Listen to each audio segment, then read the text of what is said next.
Hello, I'm J. Jermaine Bay of Alonian Moorish Preamble, Ante, Colorado. The acronym is AMPAC. I'm the Chief Judge of Consular Court. Today is Class 161. Class 161. What do we learn in Class 160? Well, we're starting to learn about the order of the day. What is the order of the day? It's decolonization, right? What about decolonization? Well, decolonization has everything to do with our Moorish treaties.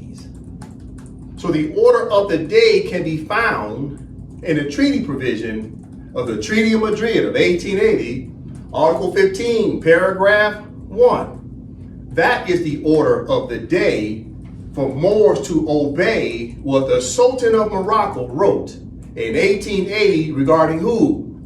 Moorish subjects.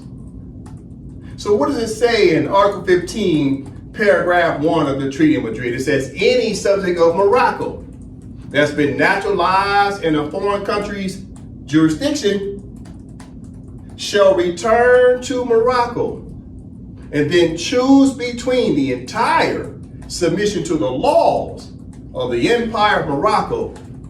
What does that mean? That's an order to Moors. That's an act of decolonization anytime you're pledging allegiance by consent and application back to your original mother. Your political mother is the Empire of Morocco. And this is where the Moors have failed, because we didn't understand the order of the day was for the Moors to obey the Sultan who wrote a provision in a treaty. And the Moors kept saying, treaty, supreme law of the land. Then why aren't you following the instructions of the Treaty of Madrid of 1880, Article 15, Paragraph 1? Why haven't you pledged your allegiance back to the Empire of Morocco? That must be understood. Now, one of the reasons why the Moors haven't done it is because there hadn't been a Sultan of Morocco since 1956.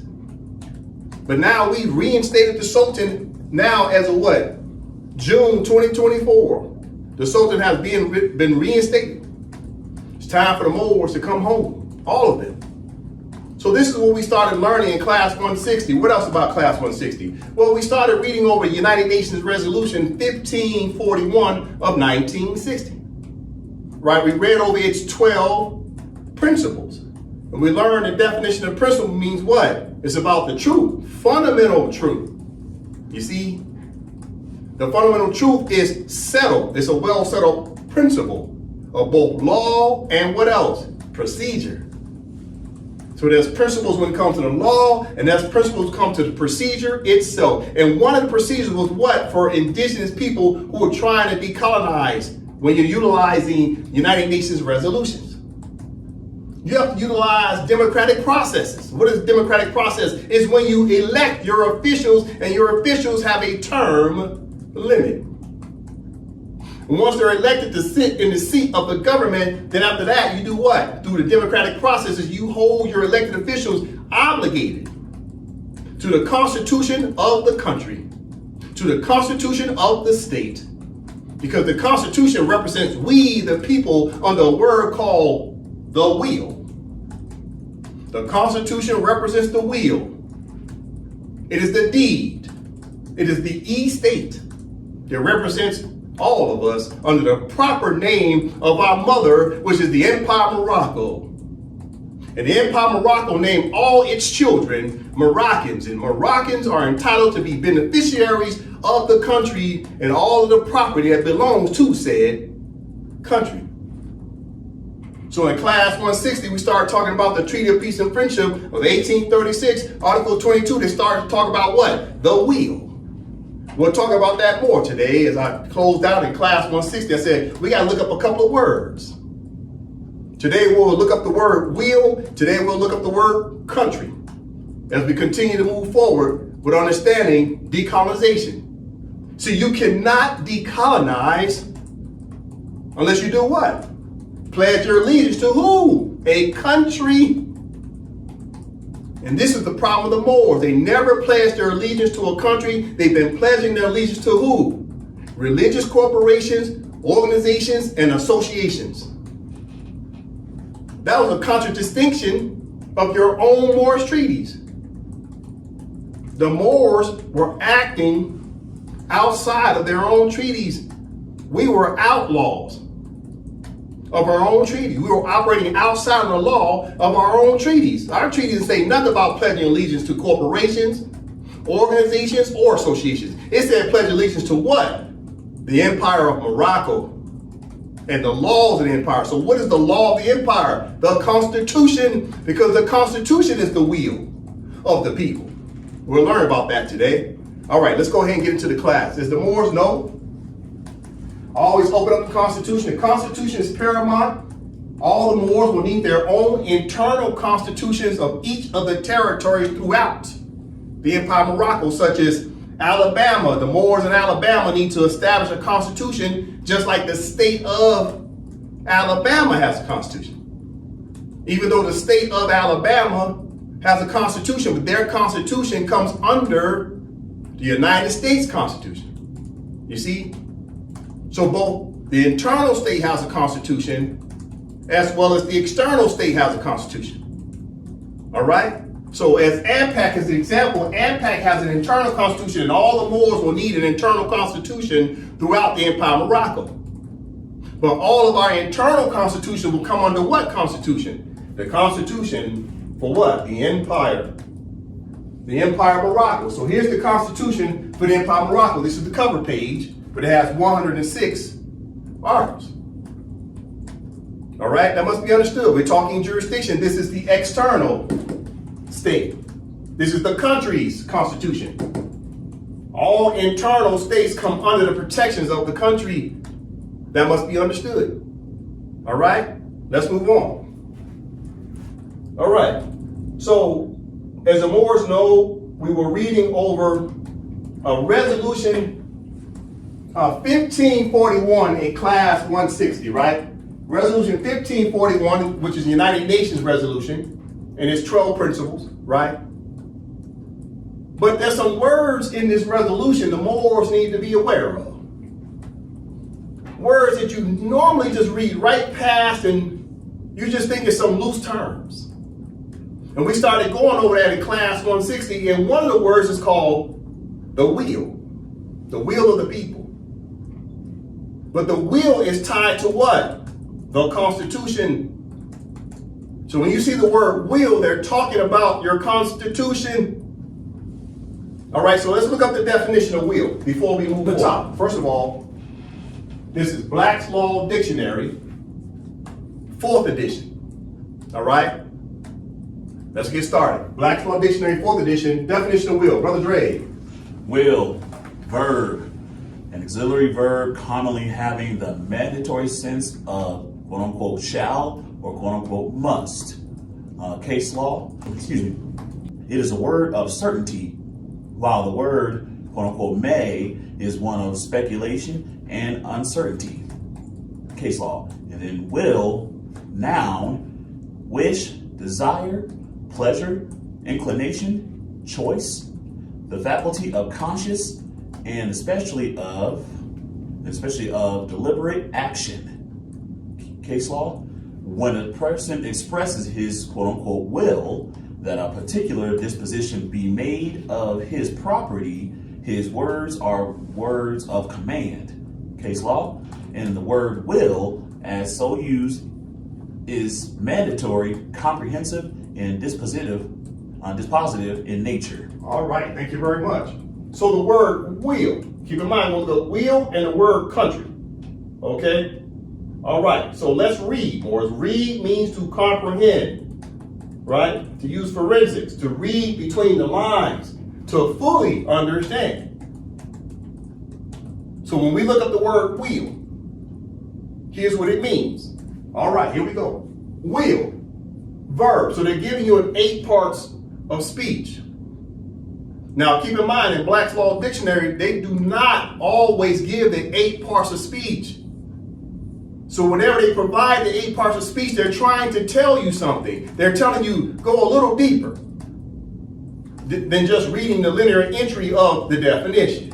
They're trying to tell you about the term changes based upon one of the 8 parts of speech. The usage of the word changes based upon the 8 parts of speech. right? So listen, will, verb, an auxiliary verb, commonly having the mandatory sense of shall or must. So the will means shall. Will means must. It's like if someone has a personal will of their family, the will said you shall adhere to this will, right? So whoever's reading the will out loud to the family, say everybody got to adhere to this will. It's a shall, it's a must. But keep in mind, I'm going to tie the word will back to the Constitution, because Constitutions is fundamental law. You shall and you must. That's what a Constitution is. It's the fundamental law. Everything is pursuant to the Constitution. That is the will. So from the top, will, verb, an auxiliary verb, commonly having the mandatory sense of shall or must. It is a word of certainty, while the word may is one of speculation and uncertainty. So the distinction between may, right, the word may versus the word shall or must. All right, listen. Will, noun. You see, a parts of speech is changing now. What's a noun? Person, place, or thing, or idea. What is a verb? That's an action. There must be an action. Something's moving forward. Will, now. Will is a wish, a desire. You notice I got them highlighted. I'm going to come back to this. I'm going to make a point here shortly. Will, now. Now they're talking wish and desire. Pleasure, inclination, choice. The faculty of conscious. And especially of, listen, especially of, will, noun, especially of deliberate action. So a will is a deliberate action, especially a deliberate action. What's a verb? An action. So in the noun, the person, place, or thing. So the person, the human being, has to have a deliberate action to put something into a verb status of action. So the noun, the person, has to put something into action in order for the will to be in what? Writing. Must be the expressed will, so everything starts in the consciousness. Then you must bring out a pen to put it into the scribing of a what? Constitution. When you start talking about what? A country. Listen.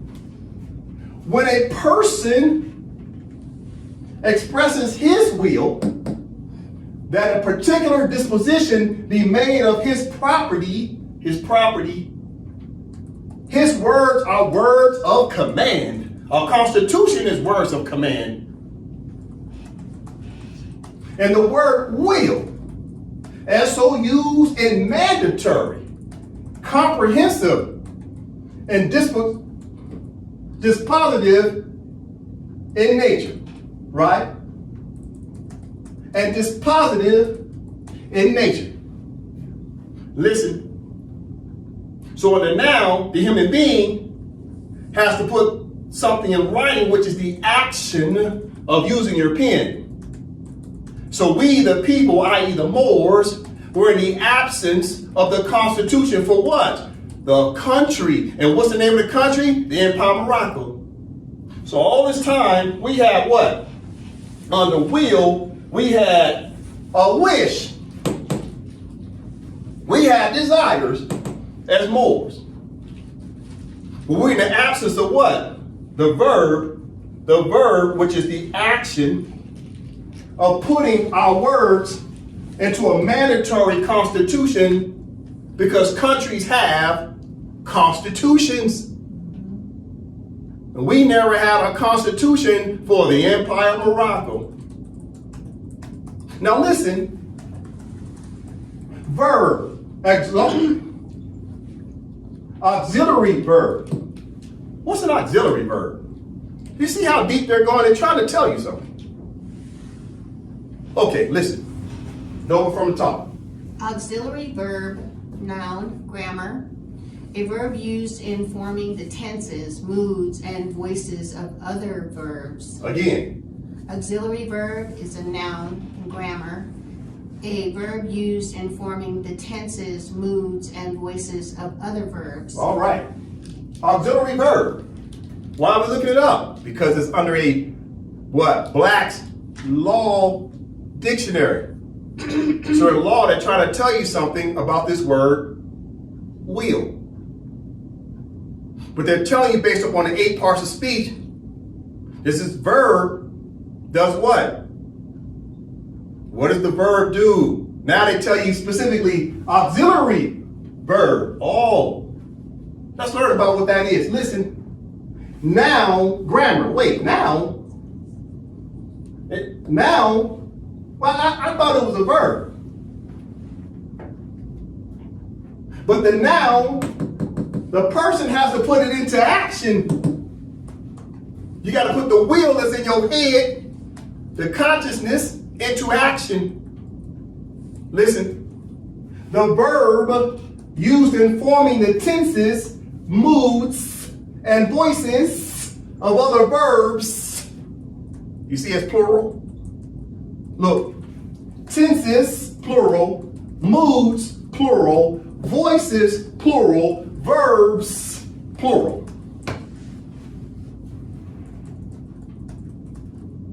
It's not singular, it's plural. Okay, what's a tense? What's tenses? Listen, what's tenses? We're talking Constitution, but the Moors were in the absence of a Constitution.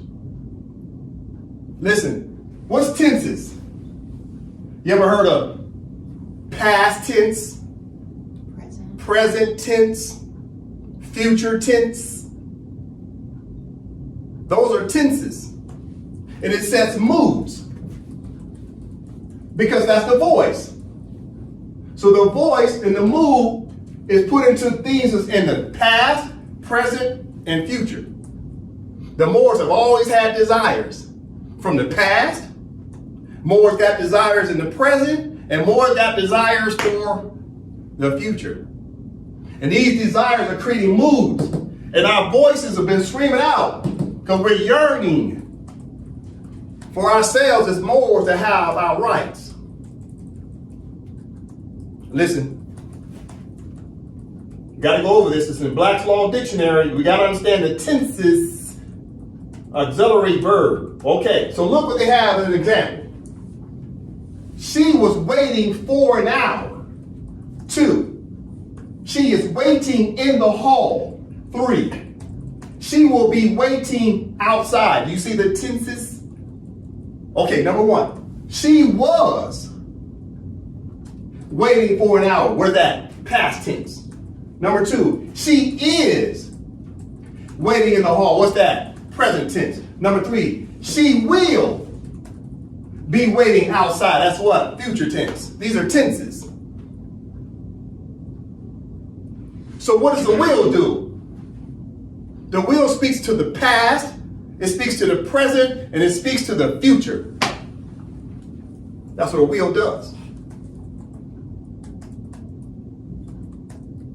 Listen, will, verb. An auxiliary verb, commonly having the mandatory sense of shall or must. Well, how can something happen if it's not in writing? How can something say, you shall do this and you shall do that, if it's not in writing? The Moors had desires, but nothing was in writing regarding the Empire of Morocco. From the past, we wanted it, but now we have it in the present. We'll set up the future. Listen. It is a word of certainty. The Constitution is certain. It's fundamental law. Just like any will, it's certain. Listen. Will, now, wish or desire. Let's pause right there. Now, let me tie this now into international law. I was building up to show you these words in international law as well as in your own Moorish treaties. Listen, remember now, will talked about a wish. Listen, you go to Resolution 1541. That's what I have up here, which is United Nations resolution. You type in the word wish. This right here is principle number 7. Okay, principle number 7. It uses the word what? Wishes. You see the wishes? Wishes of the people. So the word wish is a semantics word for what? Will. So you need a will for the people. Right? You need a will based on what? Look, we're still in principle number 7, based upon what? The will by democratic means. So now they use the word will, and they use the word what? What other word they use? And wishes. You see that? Now I'm going to another article. This right here is principle number 9. You see that? Principle number 9, Resolution 1541, principle number 9 talks about what? It talks about what? The wishes. Freely expressed wishes of the territory's peoples. Listen, territory's peoples what? Acting with full knowledge of the change in their status, their wishes having been expressed through informed and democratic processes. So therefore the people have what's commonly known as wishes, which is the will. Based on what? Constitutional processes. Okay?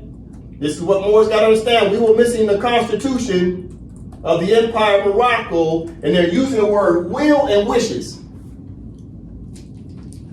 These are not loose terms.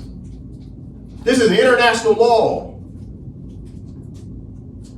Now we go back to the treaty like we did in class 160. Go back to the Treaty of Peace and Friendship. Listen, Treaty of Peace and Friendship, 1836. You go down to what? Article 22. Article 22 is about what? The will, right here. Article 22 is all about the will, right? The will, that's number 2. And the will, number 3. And the will is all about getting back what? Your property, right? It's all about getting back all of your property. So from the top, Brother Joseph, Article 22. Article 22. If any American citizen shall die in our country, and no will shall appear, the council shall take possession of his effects. And if there shall be no council, the effects shall be deposited in the hands of some person worthy of trust, until the party shall appear who has a right to demand them. But if the heir to the person deceased be present, the property shall be delivered to him without interruption. And if a will shall appear, the property shall descend agreeably to that will, as soon as the council shall declare the validity thereof. So your property, what property? Under Article 22 is property being returned to a person, but treaties are between who? 2 or more what? States, but states at the highest level are called what? Countries. Okay, top of the sentence. Article 22, if any American citizen shall die in our country, the country, so what's the name of the country? Empire Morocco. What's the name of the other country? United States of America. United States of America is where? In Morocco. So the country needed a will as well, because the country is a person and all persons have wills. And your mother, along with your who? Political father, the Sultan, had to draft a will on behalf of we the people, which are the Moroccans. of this family of Moroccans. And what's the short title for Moroccan? Moor. Listen, Black's Law Dictionary, wish, will, wish. Black's Law Dictionary, will talks about what else? Okay, from the top. Will versus auxiliary verb, commonly having the mandatory sense of shall or must. It is a word of certainty, while the word may is one of speculation and uncertainty. Listen. Will, now, listen. It's about what? Listen very closely. When a person expresses his will that a particular disposition be made of his property. Isn't Article 22 of the Treaty of Peace and Friendship about getting your property back based upon what? The will. Moors didn't have a will. Just called the rules-based order. The law of nations say you have to have a constitution that talks about what? The will of your people. Listen, Black's Law Dictionary. We're going to look up the word country. Black's Law Dictionary, 4th edition. Brother Dre. Country, the portion of the earth's surface occupied by an independent nation or people or the inhabitants of such territory. In its primary meaning, country signifies place, and in a larger sense, the territory or dominions occupied by a community or even waste and unpeopled sections or regions of the earth. But its metaphorical meaning is no less definite and well understood, and in common parlance, in historical and geographical writings, in diplomacy, legislation, treaties, and international codes, the word is employed to denote the population, the nation, the state, or the government, having possession and dominion over a territory. Case law. The word, quote unquote, country is used in treaties made by the United States government insofar as it applies to the United States, means the states of such country. All right, so let's work it backwards.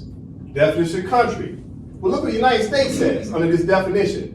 The word country, as used in treaties. So, how do you define who the country is? Well, you just look in the treaty. What does it say the name is on the treaties? Empire of Morocco. That's the country. Does it say more science tip of America in the treaties? No. You see what I'm saying? I'm taking my time. United States says, where do you find the name of the country? Based on your legal arguments. The word country as used in treaties made by the United States government. So the United States is in treaties with other who? Countries. More specifically, what's the proper name on a treaty for the United States? It will be the United States of America proper. The word country is used in treaties made by the United States government insofar as it applies to the United States, means the states of such country. So this last part, means the states of such country. Wait a minute, what does that mean? So the country oversees what? Other states, plural, and internal states come underneath what? The external state, and the external state is the country. So the United States of America as a country also comes under what country? The Empire of Morocco as a country. When you look up the definition, empire says what? What does it say? States and countries that come under a single authority, the emperor. So the United States even knows they come under another country. But in the United States of America's jurisdiction, who comes under the United States of America's jurisdiction? Well, first is the United States government as the de facto government. Underneath that comes what? The several union colonial 50 states. In that sequential order. United States of America, United States, and the several union states.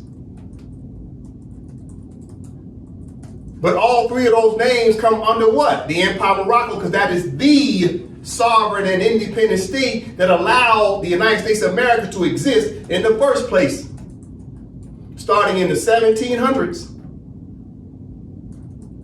After His Majesty the Sultan Sidi Muhammad recognized the 13 colonies on December 20th, 1777. Do you see why now they're always talking about the year 1777?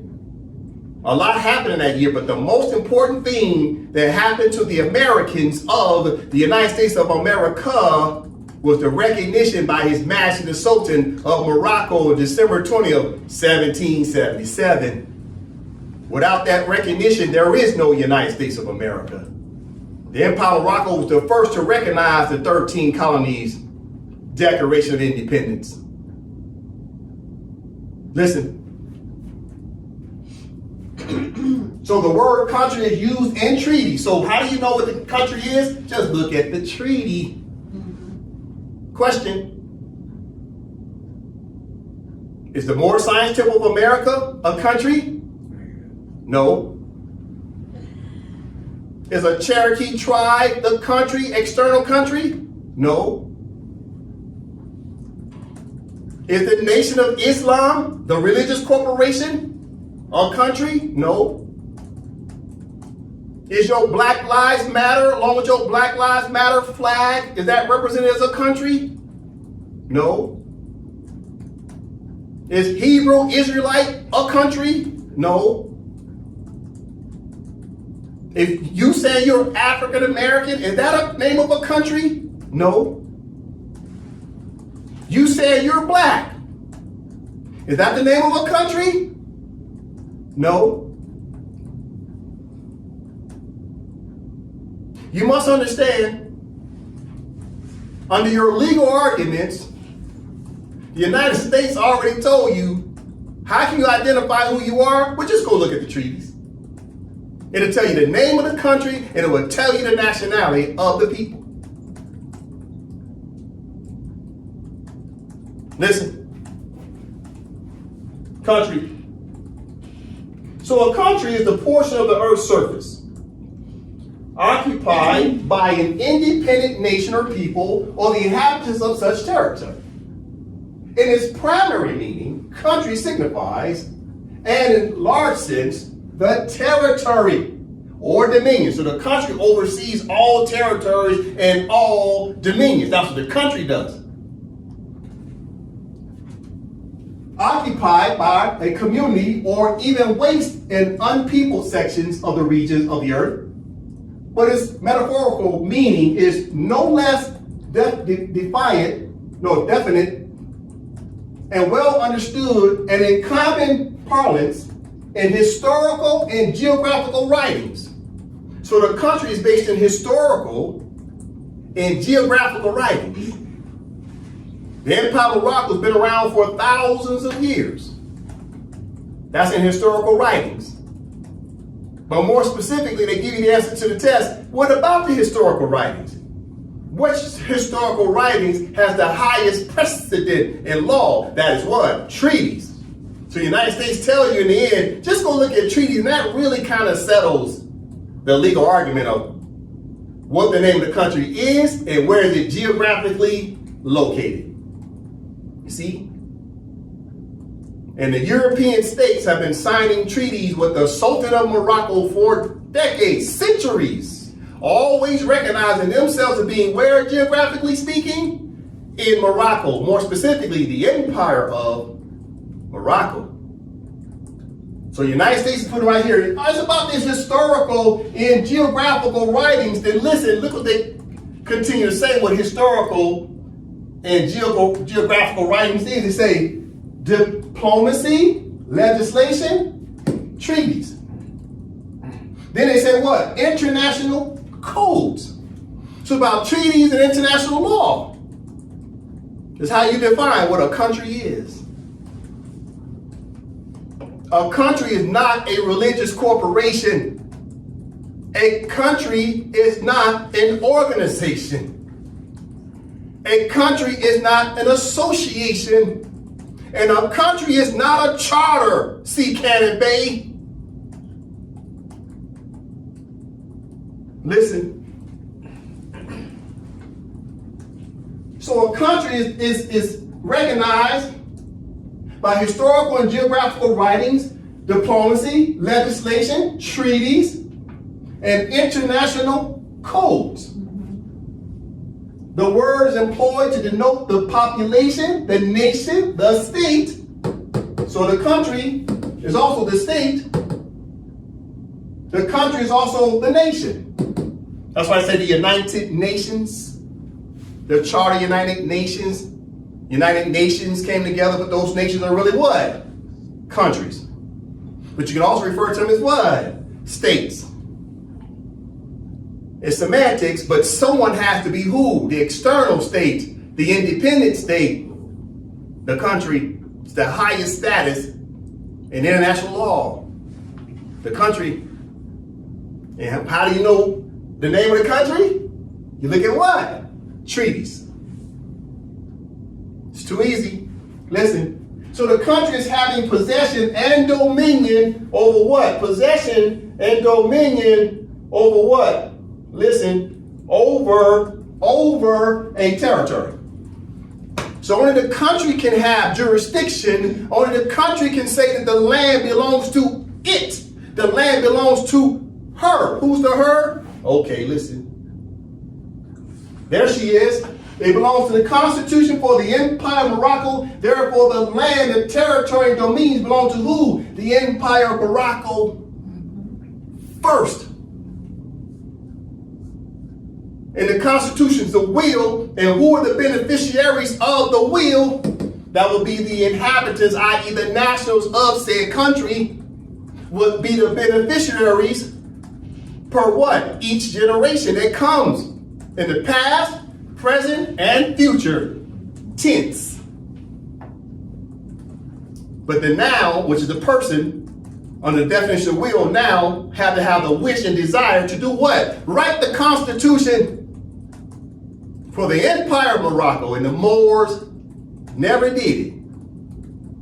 Since the year 1956, when Muhammad V stepped down as Sultan, and he left the entire Empire of Morocco in the status of what? He adjourned without a date to reconvene the government on behalf of her. There was no Sultan, there was no Moorish government, and there was no consular court. It's been in a shallow grave since 1956 until we did what? Until the Moroccans, who followed the instructions of the Treaty of Madrid of 1880, Article 15, Paragraph 1. What did we do as Moroccan nationals? We followed the instruction that said any subject of Morocco who has been naturalized in a foreign country's jurisdiction shall return to Morocco and choose between the entire submission to the laws of the empire. What law of the empire? The will. That's the first fundamental law of a constitution. It's paramount. What does paramount mean? First. So if paramount first means the Constitution, that means she, your mother, is first. Along with who? Your political father, which is the Sultan, who writes these contracts on behalf of the family. Listen. As the Moors know, in class 160, we were building up, right?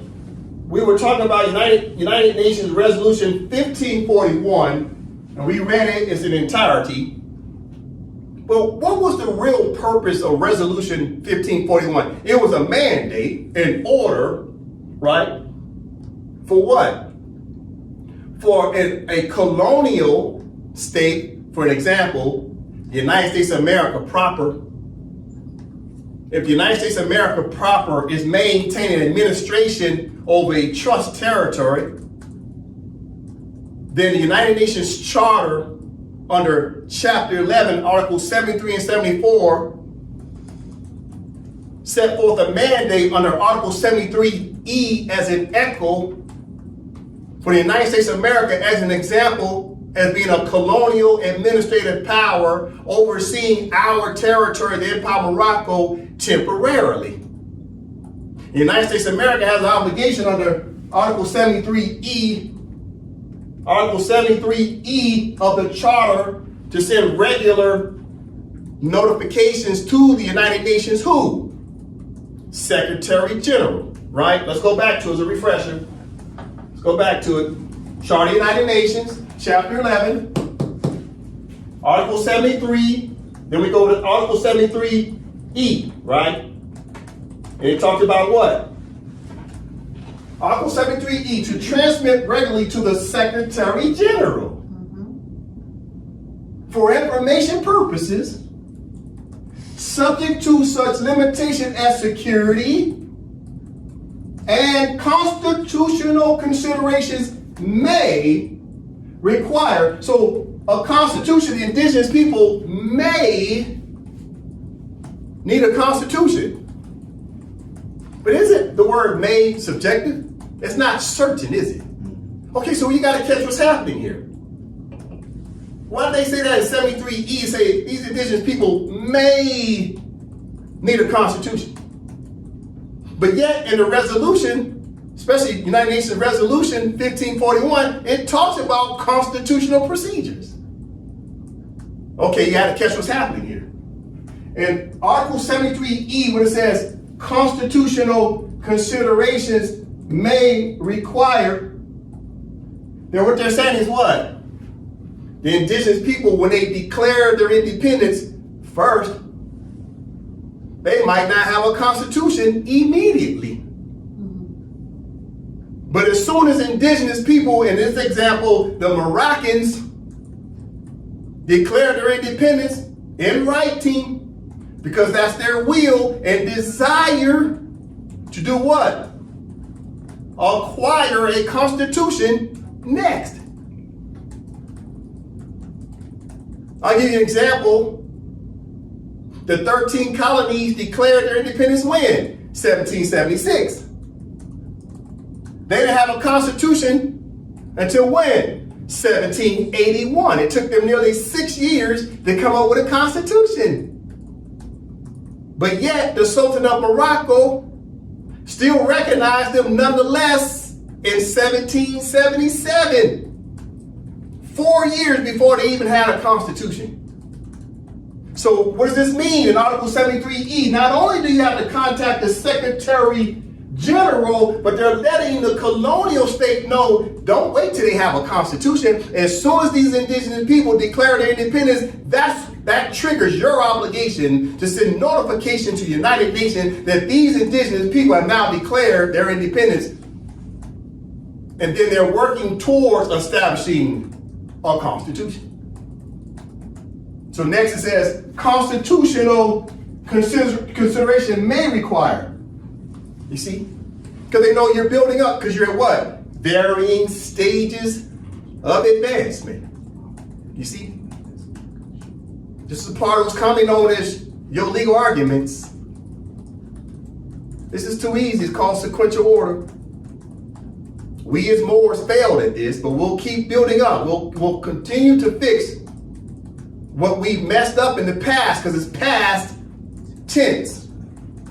Now we're fixing it in the present tense in order to help who? The next generation with the future tense, so they don't have to worry about what we're doing in the present tense. It'll already be well set of principles of law through the Constitution.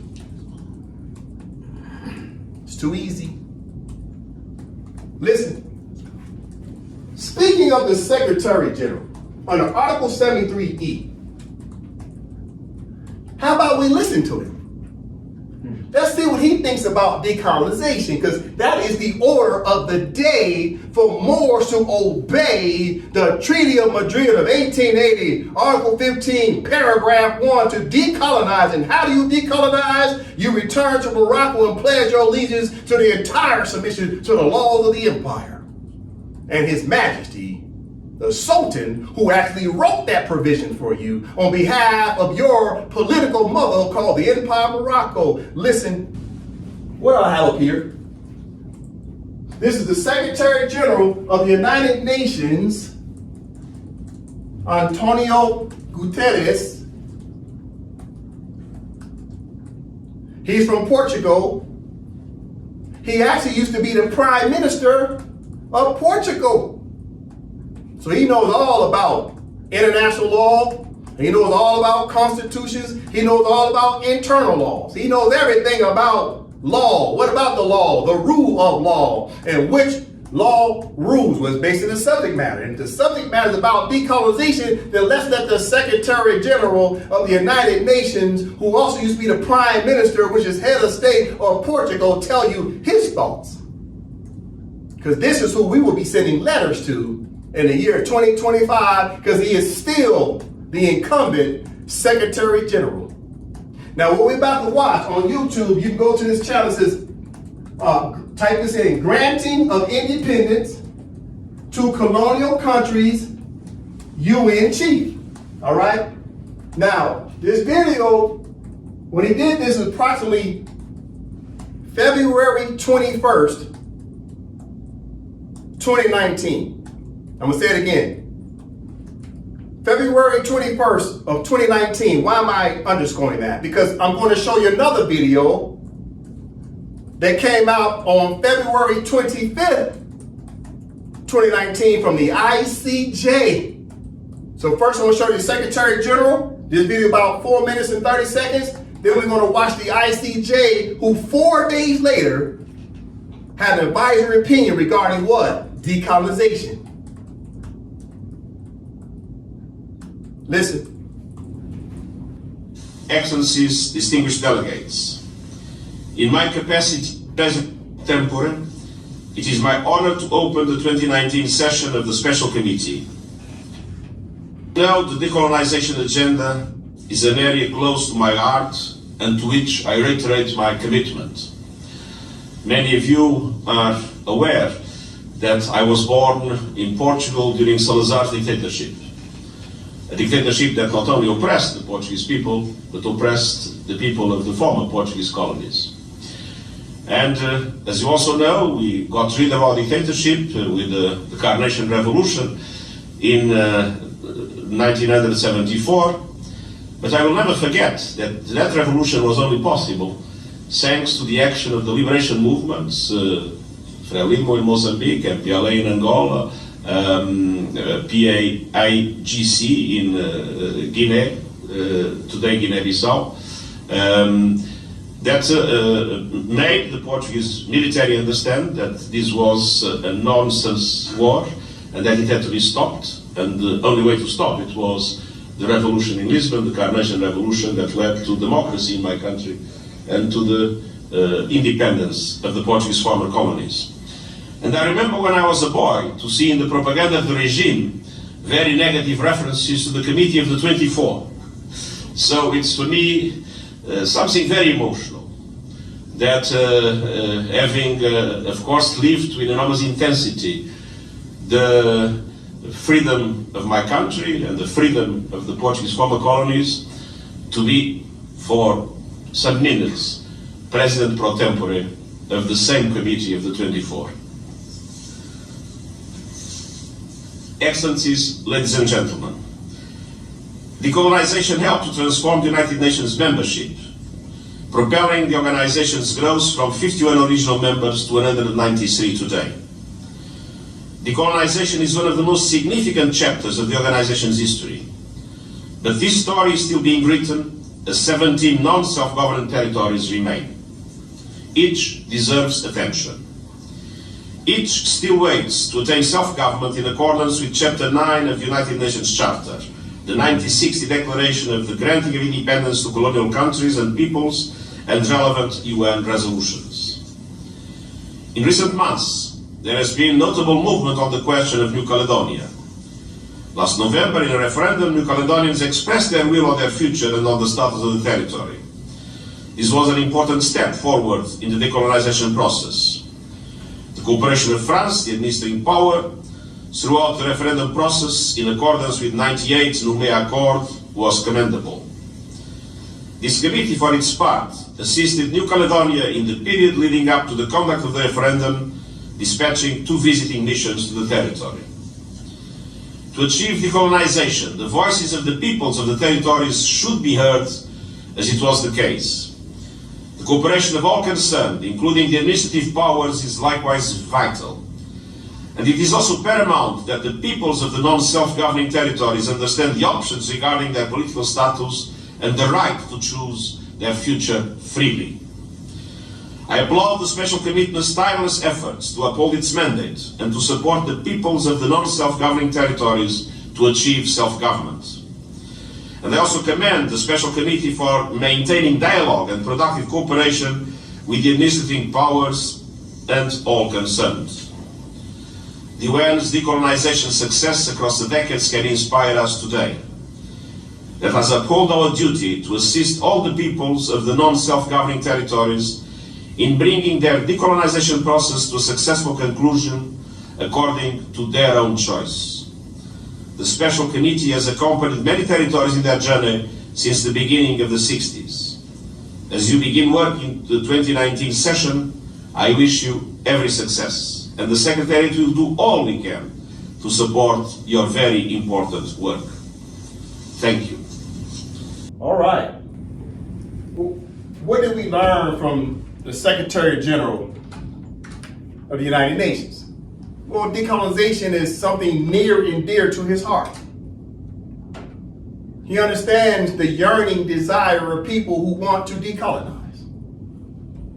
So as the Empire of Morocco starts to send its correspondence to the United Nations in accordance with Article 73E, we already know that the Secretary General finds that decolonization should come to what? A speedy end in all its forms and manifestations, such as Resolution 1514 of 1960.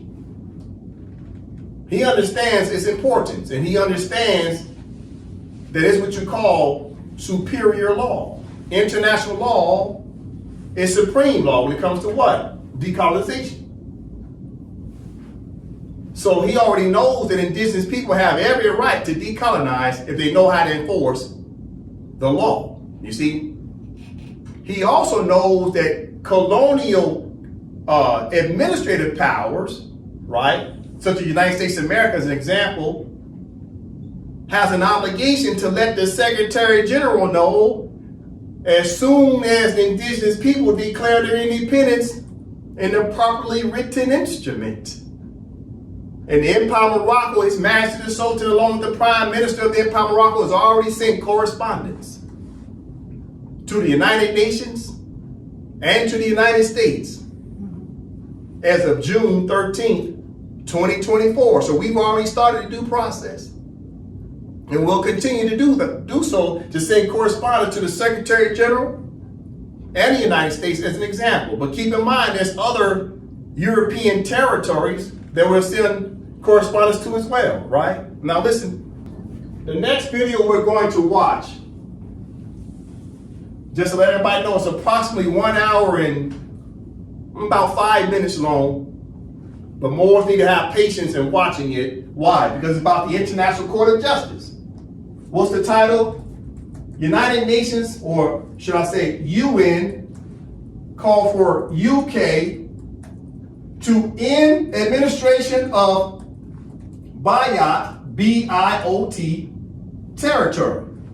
Chagos, February 2019. So this case took place on February 25th, 2019 at the I.C.J. But the Secretary General was talking on February 19th, 2019. So within 4 days from the Secretary General, here comes the case in dealing with the Mauritius government, Mauritius Island, the country Mauritius, and dealing with the United Kingdom of Great Britain regarding what? Decolonization. Okay, now listen, what do I have up here? This is the International Court of Justice. You can go to this website. No, from the top. What's the name of the case? It's cited as what? Legal consequences of the separation of the Chagos archipelago from Mauritius in 1965. All right, so it says the legal consequences of the separation of the Chagos archipelago from Mauritius in 1965. Overview of the case regarding what? Decolonization. What year? 2019. Not 100 years ago. 6 years ago. This case took place in the 21st century, and Moors don't have no clue about it. It's about decolonization. Okay? All right. Now, let me underscore something real fast before we continue to read the overview. It's about what? Legal consequences. See, when you're maintaining colonialism, that's against what? Against the law. And there's what? Legal consequences. Imagine that. So colonialism is what? A crime against what? Humanity. It's a crime against what? The people and the country. Because countries are what? Persons in international law. And then you've got the people of the country as well. So when you're trying to maintain colonialism, that's a crime. And there are what? Legal consequences. Okay. All right. So the Moors read this overview. We're going to read it. And then we're going to watch the video. It's about an hour and 5 minutes. So prepare yourself, because it's all about you.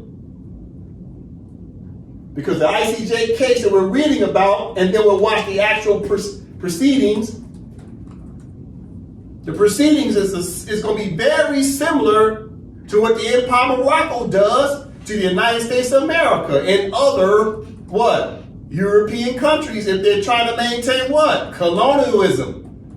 There will be legal consequences. Okay, Nova from the top. On June 22nd of 2017, the General Assembly adopted Resolution 71-292, in which, referring to Article 65 of the Statute of the Court, it requested the Court to render an advisory opinion on the following questions. A. Was the process of decolonization of Mauritius lawfully completed when Mauritius was granted independence in 1968, following the separation of the Chagos archipelago from Mauritius and having regard to international law, including obligations reflected in General Assembly Resolutions 1514 of the 14th of December of 1960, 2066 of 16th of December of 1965, and 2232 of the 20th of December of 1966, and 2357 of the 19th of December of 1967. B. What are the consequences under international law, including obligations reflected in the above mentioned resolutions, arising from the continued administration by the United Kingdom of Great Britain and Northern Ireland of the Chagos archipelago, including which respect to the inability of Mauritius to implement or program from the resettlement of the Chagos archipelago of its nationals, in particular those of Chagosian origin. 31 member states of the United Nations and the African Union filed written statements, and 10 states and the African Union filed written comments on the written statements. 21 states and the African Union participated in the oral proceedings, which took place from 3 to 6 of September of 2018. In its advisory opinion delivered on the 25th of February of 2019, the court concluded that the process of decolonization of Mauritius was not lawfully completed when that country acceded to independence. and that the United Kingdom is under an obligation to bring to an end its administration of the Chagos Archipelago as rapidly as possible. Before reaching this conclusion, the court first addressed the question of whether it possessed jurisdiction to give the advisory opinion requested by the General Assembly. Having established that it did have jurisdiction to render the advisory opinion requested, the court examined the question raised by a number of participants as to whether it should nevertheless decline to exercise that jurisdiction as a matter of discretion. It concluded that, in light of its jurisprudence, there were no compelling reasons for it to decline to give the opinion requested by the General Assembly. After examining the factual circumstances surrounding the separation of the archipelago from Mauritius, as well as those relating to the removal of the Chagosians from the territory, the court addressed the questions submitted to it by the General Assembly, having found that there was no need to formulate the questions submitted to it for an advisory opinion in the proceedings. In examining the first question, the court turned to the nature, content, and scope of the right to self-determination applicable to the process of decolonization of Mauritius. It began by recalling that having made respect for the principle of equal rights and self-determination of peoples one of the purposes of the United Nations, the Charter included provisions that would enable non-self-governing territories ultimately to govern themselves.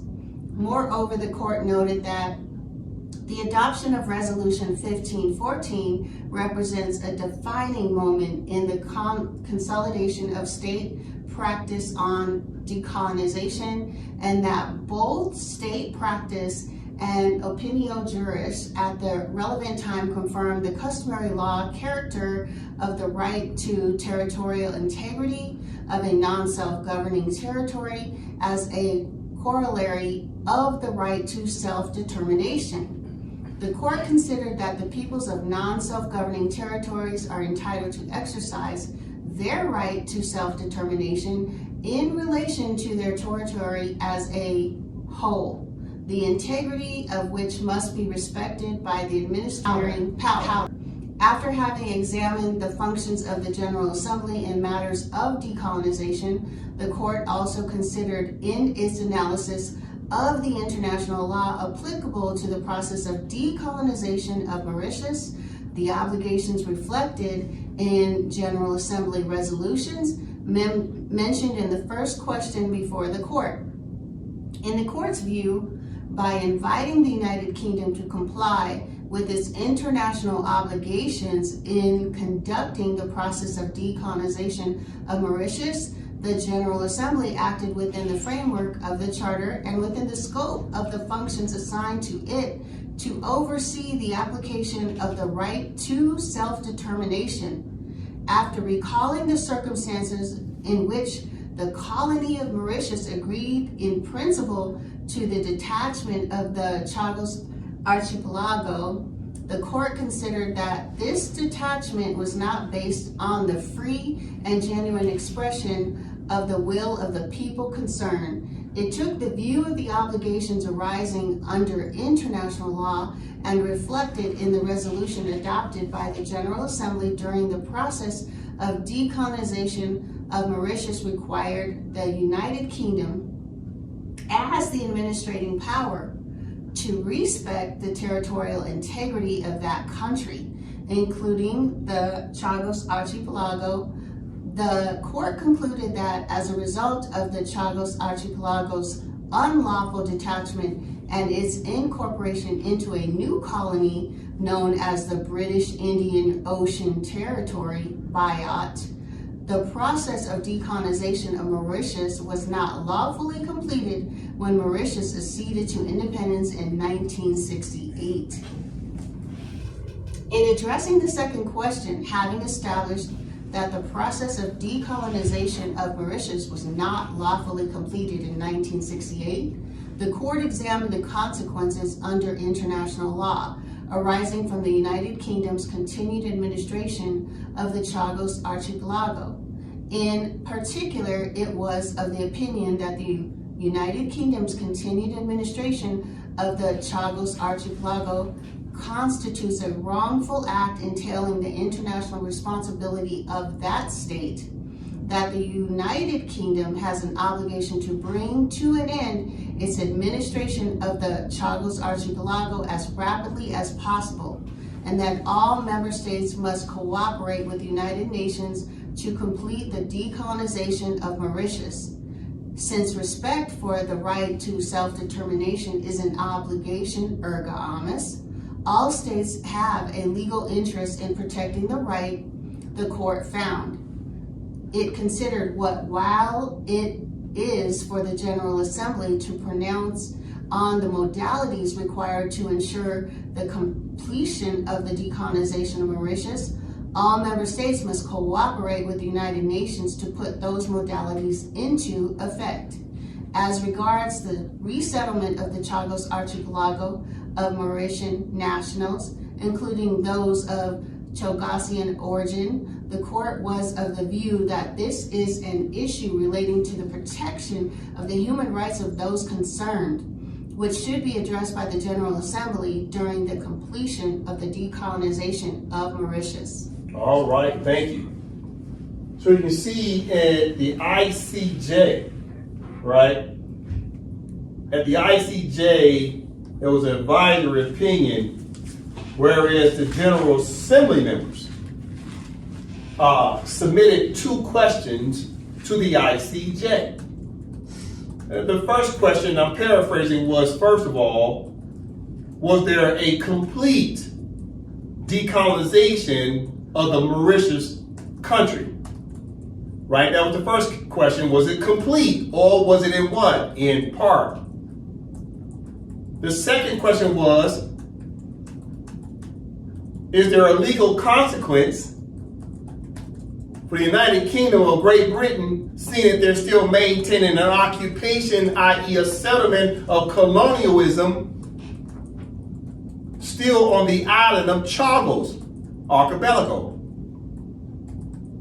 So that one island out of several islands was still being occupied by the UK, and the UK was claiming it under its sovereignty to claim it as a territory of Great Britain.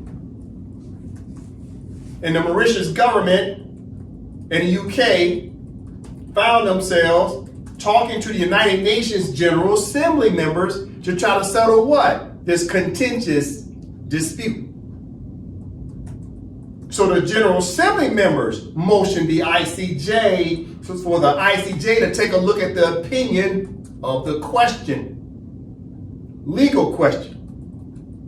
And the I.C.J. gave its ruling on behalf of the Mauritius country to say yes, they're entitled to get the Chagos Island back because the Chagos Island was separated from the whole of the Mauritius government. So Chagos was separated. And that was against the law. What law? International law. And since they were still holding on to the island after 1968, the I.C.J. came and said not only was it not complete decolonization, but your continued occupation has a legal consequence because it's a violation of international law. That's what we got to understand here. Now, okay, we're going to watch a video, okay, of the I.C.J. judges, right? But before we do that, we have to go over 2 things. One, why are we watching this in the first place? Well, it's about decolonization, and you need to see how the I.C.J. deals with it when they're enforcing what? The rule of law. But which law rules? Well, it's based on the subject matter. If the subject matter is regarding decolonization, then the law of international law rules. It overrules other laws. Right? And what's number two? Okay, Moors, listen closely. In the year 1956, when Mohammed V, the Sultan of Morocco, he signed an agreement with France. It's called the Franco-Morocco Agreement of March 2nd, 1956. And His Majesty Mohammed V, through an act of coercion from France, decided to do what? He stepped down from Sultan to be king in order for him to even have independence. It's an act of coercion. So that meant what? When the Kingdom of Morocco became a brand new state on planet Earth as a name, immediately left the Empire of Morocco in a shallow grave, i.e. was what? Left what? There was an adjournment, right? That the government was left without a date to reconvene. So Mohammed V stepped down and left the office of Sultan vacant. He left the government vacant, and he left consular court vacant. So the colonists made an agreement with him to be a king of a small Uti Posidatus jurisdiction called the Kingdom of Morocco, and the entire empire was left void. Therefore, it's laughable when they say Morocco already had its independence. Because there was not what? Complete decolonization. It was a decolonization in what? In part. And a very, very minuscule part at that. So when we watch this case, you must understand that the 12 signatory powers of the Act Algeciras of 1906, which is a multilateral treaty between His Majesty the Sultan and the European powers, they all agreed that His Majesty the Sultan is the sovereign over the entire Empire of Morocco. Empire, not kingdom. So in 1956, it was illegal to have France sign an agreement with Mohammed V to undermine the Empire of Morocco. It was coercion. Now keep in mind, France had removed Mohammed V from his office of Sultan in 1953. They disposed Mohammed V and sent him to the island of Madagascar. He stayed there for 2 years and didn't come back until 1955. And right after that, they signed the Franco-Morocco Agreement of March 2nd, 1956. So he was already distressed, wasn't he? Because he had been removed from the chair of Sultan and sent to Madagascar. You know how embarrassing that is? As a Sultan? France had went rogue. So in this case of Mauritius that we're going to listen to, please understand that the I.C.J. already ruled in favor of a country is entitled to have its complete territories returned to it. And what's the it? The country. And Mauritius won, even though it was the General Assembly members asking the I.C.J. So the United States of America and all the 12 signatory powers. Who are the 12 signatory powers? Okay, hold on. There they go. From the top, Brother Dre. Signatory powers or third states parties to the Multilateral Act of Algeciras of 1906 per intertemporal law. Number 1, United States of America. 2, France. 3, Great Britain. 4, Germany. 5, Netherlands. 6, Belgium. 7, all the Russias, 15 states. 8, Austria-Hungary. 9, Sweden. 10, Italy. 11, Portugal. And 12, Spain. All right. So all of these countries are beneficiaries of the fact that France coerced Mohammed V to abandon the Empire of Morocco's chair, i.e. office of Sultan. And the Europeans accepted the territories under trust territory. They're trustees over the Empire of Morocco. So you have to understand, as we start to listen to this case, keep in mind the Empire of Morocco has not experienced what? Complete decolonization. It's only been what? A decolonization in what? In part. Because of King Morocco. But now the complete decolonization of the empire has started based upon the Declaration of Independence of His Majesty Sultan on May 13th, 2024. And then the public inauguration of His Majesty Sultan on June 8th, 2024. As well as the fact that we deposited the Constitution and Declaration of Independence, etc. with the United Nations on June 13th, 2024. All this must be understood that now the Sultan has been reinstated, and the Sultan is now saying he's seeking what? Complete decolonization. The Sultan is. Because the office has been reinstated. And the I.C.J. has already ruled on behalf of countries that were seeking what? An emergence of their sovereignty and independence. The I.C.J. has already ruled in favor. The United States of America is very concerned. They know that when the Empire of Morocco name is on a docket, listen to me. When it's the Empire of Morocco versus the United States of America, the United States of America knows they're going to lose 10 out of 10 times at the I.C.J. Which means they're going to lose 10 out of 10 times at the consular court level as well. And they know when they try to maintain belligerence and coercion, it's not going to work because it's going to be what? Legal consequences. They're going to find themselves not only at the consular court, they're going to find themselves at the I.C.J. and next after that, they're going to be at the I.C.C. You see why the United States is trying their best to get away from the I.C.C.? Because they know the Empire of Morocco is coming. And we're not going to stop. Because decolonization is what? Irresistible and irreversible. It will never stop. And there will be legal consequences for any colonial country that's trying to supervene the impossibility of performance of decolonization.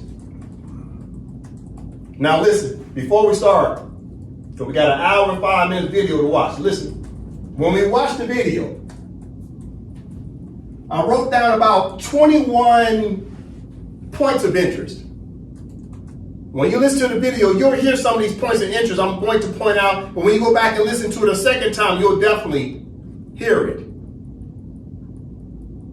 So there's 21 points of interest I'm going to point out, about approximately 21, but there's more, but I just pointed out a few. As you listen, just listen for these points of interest.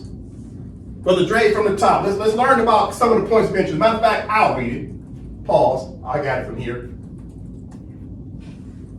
Legal consequences of the separation of the Chagos Archipelago from Mauritius in 1965.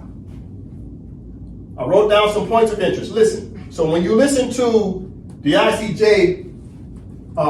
Proceedings, here's what you'll hear. You'll hear the president of the I.C.J. at that time in 2019, Judge Yusuf. When he's reading out loud, you'll hear him say something about Resolution 1514 of 1960. He'll talk about that. He'll talk about number 2, Charter of the United Nations, Chapter 11, Article 73. He'll talk about that. Number 3, what's the 2 questions? Question 1, was the Mauritius country completely decolonized per customary norms of international law? That was the first question that the General Assembly posed to the I.C.J. Question number 2, which is number 4. Is continued occupation unlawful per the customary norms of international law? Right? Can you continue to have occupation? The answer is what? No. Number 5, as you watch the case of I.C.J., number 5, listen for this. Participants. The word participants. Judge Yusuf don't say the word participants. Well, who are the participants? It means member states. So the member states, especially the colonial states, were giving pushback to this case, saying, "Hey, I.C.J, don't rule on this. Don't even allow yourself to have jurisdiction to hear the merits of the case." Because the colonial states knew they would do what? Lose, because they understand what? The rule of law. They know what law rules based on the subject matter of what? Decolonization. They already knew they're going to lose. And they did not want it to be what? Public law. They didn't want the I.C.J to rule on it, even with an advisory opinion. They don't want it in writing, because if it's not in writing, it doesn't count. So the participants, when you hear Judge Yusuf talk about these participants, he's talking about member states, such as the United States of America, giving pushback. So the UK and the United States was sharing the island of Chagos because the United States built a military base. They're like, we really got to give this island back to Mauritius government? And I.C.J was like, what? Yes, you do. According to what? International law. Listen, what else is Judge Yusuf going to mention in the case? He's going to mention the tribunal decisions of colonial high courts. So the UK had already ruled on this question of law, and the UK ruled in favor of UK and not Mauritius to give the island back. So UK was like, nah, you don't have to give it back. So the I.C.J, listen to me, can look at the rulings from your superior courts. They can review it to see what your courts said. So they looked at the UK rulings and say, yeah, I don't think so, because your internal laws are subordinate to international law. Listen, which means what? Number 7, the I.C.J can review, listen, all tribunal decisions of the consular court. Because the I.C.J will look at the consular court's rulings to see what we told the United States of America as an example. And when they see that the consular court was trying to enforce not only international law, but also the treaties and Moroccan law, they're going to see that we checked all the boxes with trying to enforce the rule of law. Basically, what's commonly known as the rule or rules-based order. And we were trying to reign in the order according to the triple principle of the Act of Algeciras. We're trying to reign in the order, and the United States of America, as an example, will still be in a rogue state and being defiant to the consular court order. So the I.C.J will read our rulings of the Empire of Morocco, the country. Listen, number 8, before we watch the video, Judge Yusuf is going to go over these things. Number 8, the UN General Assembly obligations to assist people's wish of self-determination and the will to self-govern. Listen, so United Nations in I.C.J in this case, right? Judge Yusuf is going to talk about the UN General Assembly obligation to assist people's wish of self-determination and the will to self-govern. He's going to talk about that under the word will. You hear him say the word will. So will is about what? The constitution of the people. So Mauritius country has a constitution. Number 9, the obligations of Article 73E for administrative powers action, the act of the United Kingdom was supposed to keep letting the Secretary General know that they were still holding on to the Chagos Island. You think they was sending notification to the Secretary General? No. So they were in violation of that.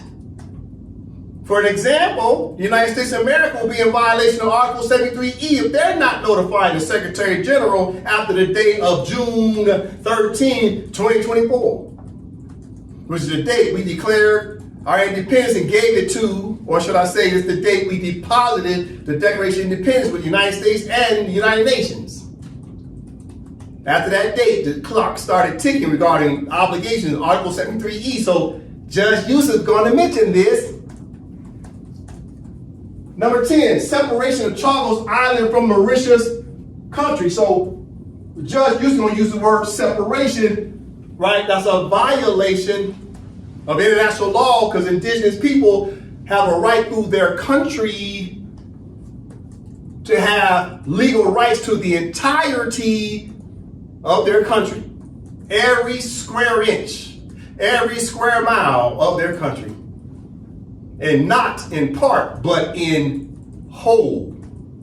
Listen, number 11, Judge Houston going to talk about the United States military base on that island of Chagos, which became a part of the problem. Number 12, detachment, listen, detachment agreement between the UK and Mauritius. So the UK and Mauritius government had signed a temporary contract where the Mauritius government allowed the UK to have the military base, but they still wanted that island to be under the sovereignty of Mauritius. But Great Britain was like, nah, we're gonna hold on to this island. Well, Mauritius like, well, no, it's our island, we're just letting you use it. So you're supposed to be paying us to rent it. And UK was like, no, we're not paying you. So they started renting out that island to who? The United States, and Great Britain was keeping all the money. Then the UK got a little smart. They said, yeah, we better try to pay the Mauritius government off. So they gave the Mauritius government a little bit of money, and it still didn't work. You cannot pay for sovereignty. If the country owns the territory and the country owns the territory, you can't purchase someone's land. You can't purchase a percentage of land of the country. You can't do it. Listen. Number 13, Article 38 of the Statutes of the I.C.J, the opinio juris, as law. So Judge Hughes is going to mention Article 38 of the Statutes of the I.C.J. I've been through that before. In AMPAC study session, I talked about the statutes of the International Court of Justice, Article 38, when we talked about what? Civilized nations and the practice of enforcing international law and the customs of international law. We talked about that. Go back and look up Article 38 of the Statutes of the I.C.J. Listen, so Judge Hughes is going to talk about Article 38. He's just going to go over it quickly. Number 14, self-determination is a fundamental human right. Judge Hughes is going to say that self-determination is a fundamental human right. So what does that mean? It's a principle. It's permissible. Let me say it again. It's permissible that you have a fundamental human right to declare your independence on behalf of your country. But where do you find your country's name? In treaties. So you don't need permission from the colonists to emerge as a sovereign and independent state. You don't need their permission. It's already permissible because it's a fundamental human right. You see, and if you violate a people's human rights, that's a crime against humanity, and you'll find your behind at the Consular Court, I.C.J, and the I.C.C. Listen, number 15, this is Judge Yusuf going to be talking about customary norms of firms, international law, and treaties. Customary norms. He's going to mention that. Customary norms. It affirms. In other words, international law is what? It's a principle. It's well settled that it overrules all countries' internal laws. International law overrules internal laws. So the municipal laws of the United States of America, as an example, are null and void when it comes to international law if their internal laws of the United States of America, there's a contradistinction to international law. You see? Gotta understand this. Listen. Number 16. We gotta go through this. This is a list that more things just take a snapshot. Because this is what Judge Hughes is going to go over. This is just basic stuff I'm doing. Number 16. Principle 6. Of UN Resolution 1541 of 1960. Judge Hughes is going to mention that UN resolution. So it's 1514 and Resolution 1541. He's going to talk about that too. Okay, number 17. Listen. Pay close attention to the 46-minute mark. The I.C.J. points out that the colonial participants, which are the member states, did not agree that the UN Resolution 1514 was legally enforceable within the mainland of the member states. The I.C.J. rejected the notion made by the colonists. So at around the 46-minute mark, Moors have to go back and look at it.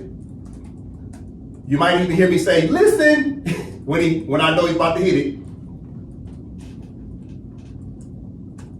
States like the United States of America, the UK kept saying, well, the indigenous people of North America, i.e. United States of America, Canada, Greenland, France, Germany, right, Netherlands, Denmark, Spain, Portugal, Italy, Sweden, right, Denmark, Russia, etc.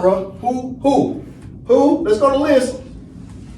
These countries, including all the Russias, which used to be a total of 15 states under the USSR, which also include Ukraine.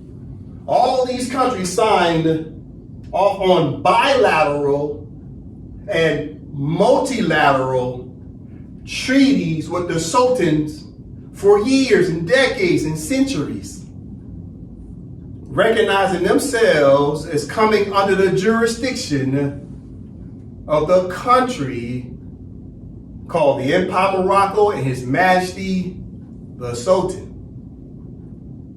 Now, at the case of Mauritius, they said, well, Resolution 1514 isn't for the independence of Moors.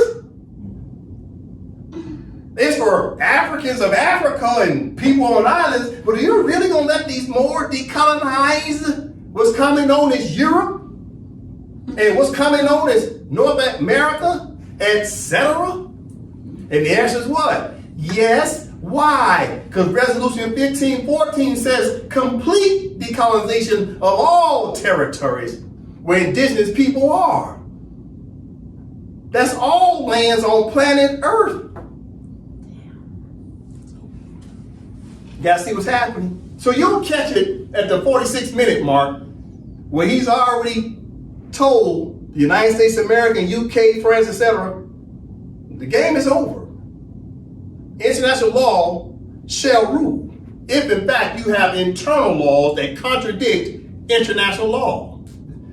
Colonialism shall come to what? A speedy end in all its forms and manifestations. That's law. That's Resolution 1514. Listen. So number 17 again, pay close attention to the 46-minute mark where the I.C.J. points out that the colonial participants, which are the member states, did not agree that the UN Resolution 1514 was legally enforceable within the mainland of the member states. But the I.C.J. rejected the notion made by the colonists, because that's who the participants were who were complaining. It was the colonists. They want to hold on to the Empire of Morocco. You see what's happening? Number 18, Judge Yusuf is going to mention the Committee C-24. It's called the Committee 24. So he's going to mention the Committee 24, right, which is called the C-24. He's going to mention the obligations of the C-24, right, of UN Resolution 1654 of 1961. Now, he won't say the name of the resolution, but I'm just telling them, you can look up UN Resolution 1654 of 1961. That started the obligations of the special committee, right, to deal with decolonization reform. All right, number 19. Listen, pay close attention to the 56-minute mark, to the 58-minute mark, regarding the I.C.J. scrutiny of so-called consent agreements between the colonial administration power and the officials of the non-self-governing territory. For example, the Franco-Morocco Agreement of March 2nd, 1956, etc., in which the Empire of Morocco became subjected to coercion by France in order to separate the Empire of Morocco as a whole country. So Judge Yusuf is going to tell the world And what minute mark? Around the 56-minute mark to the 58-minute mark, he's going to warn everybody, just because these colonial countries signed some type of agreement with indigenous people, those agreements are what? Null and void. If in fact it does what? It's a contradistinction to what? International law, the customary norms of international law. Because colonial powers are taking advantage of colonized people through coercive acts. Oh, you want your independence? Okay, sign this contract. You see? This is what's happening. So the United States of America's example already knows that no matter what contracts they've signed, if it violates international law, it becomes null and void. Those agreements that France signed with Muhammad V back in 1956 to undermine the empire becomes what? Null and void, because Judge Yusuf said, the I.C.J. should scrutinize any contract that was signed between a colonial power and the colonized people. You see that? That's what's happening. You'll hear him say the word scrutiny. All right, number 20, as we start to wrap it up. Right of erga omnes, which is binding on all member states. Erga omnes, we went over this through AMPAC study session long time ago. Go look it up. What does it basically mean? It's notice to all. It's notice like when you put a no trespassing sign in your front yard, that's an erga omnes display sign. It's notice to say, stay off my property. And it's notice to everyone of planet Earth. So an erga omnes law or an erga omnes ruling is notice to all member states that you shall abide by international law, and international law says there must be a complete decolonization of a country. And that's notification to all member states, which means even the colonial states. Number 21, Judge Yusuf will talk about human rights to self-govern. He said that's a human right to self-govern. But what's self-governing? We got to be specific. Listen, it's the country. Listen, before we start the video, let's go back to the International Court of Justice, the overview of the case. And what they tell you in paragraph 2, it says what? Just a moment. Okay, just a moment. Watch this. Control F. You're going to look up the word country. COUNTRY.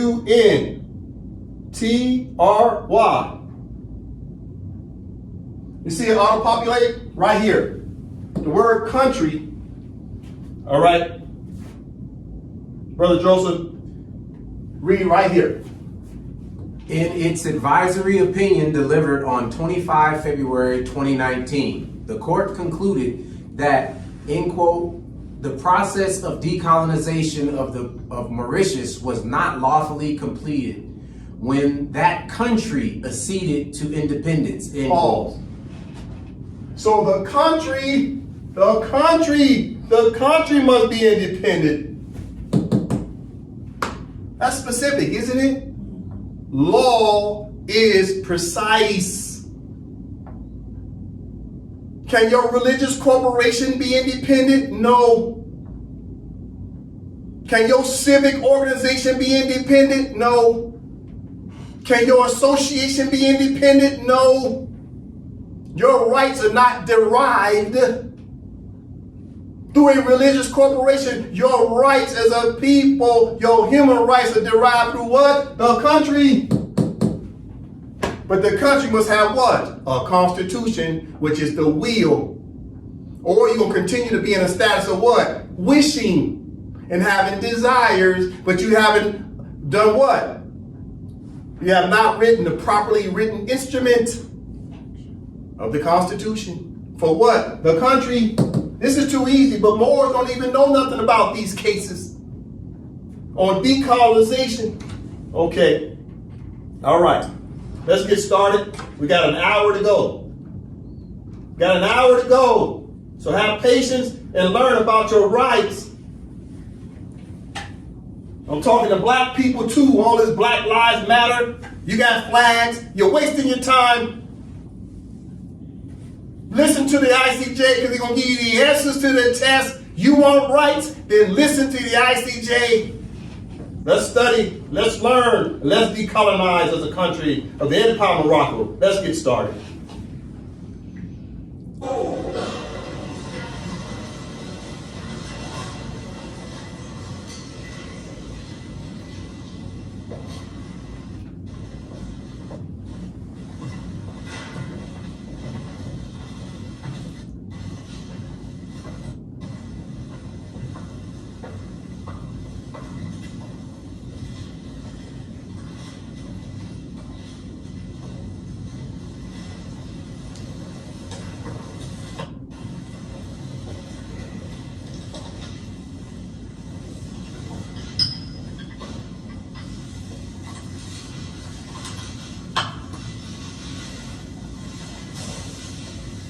Please be seated.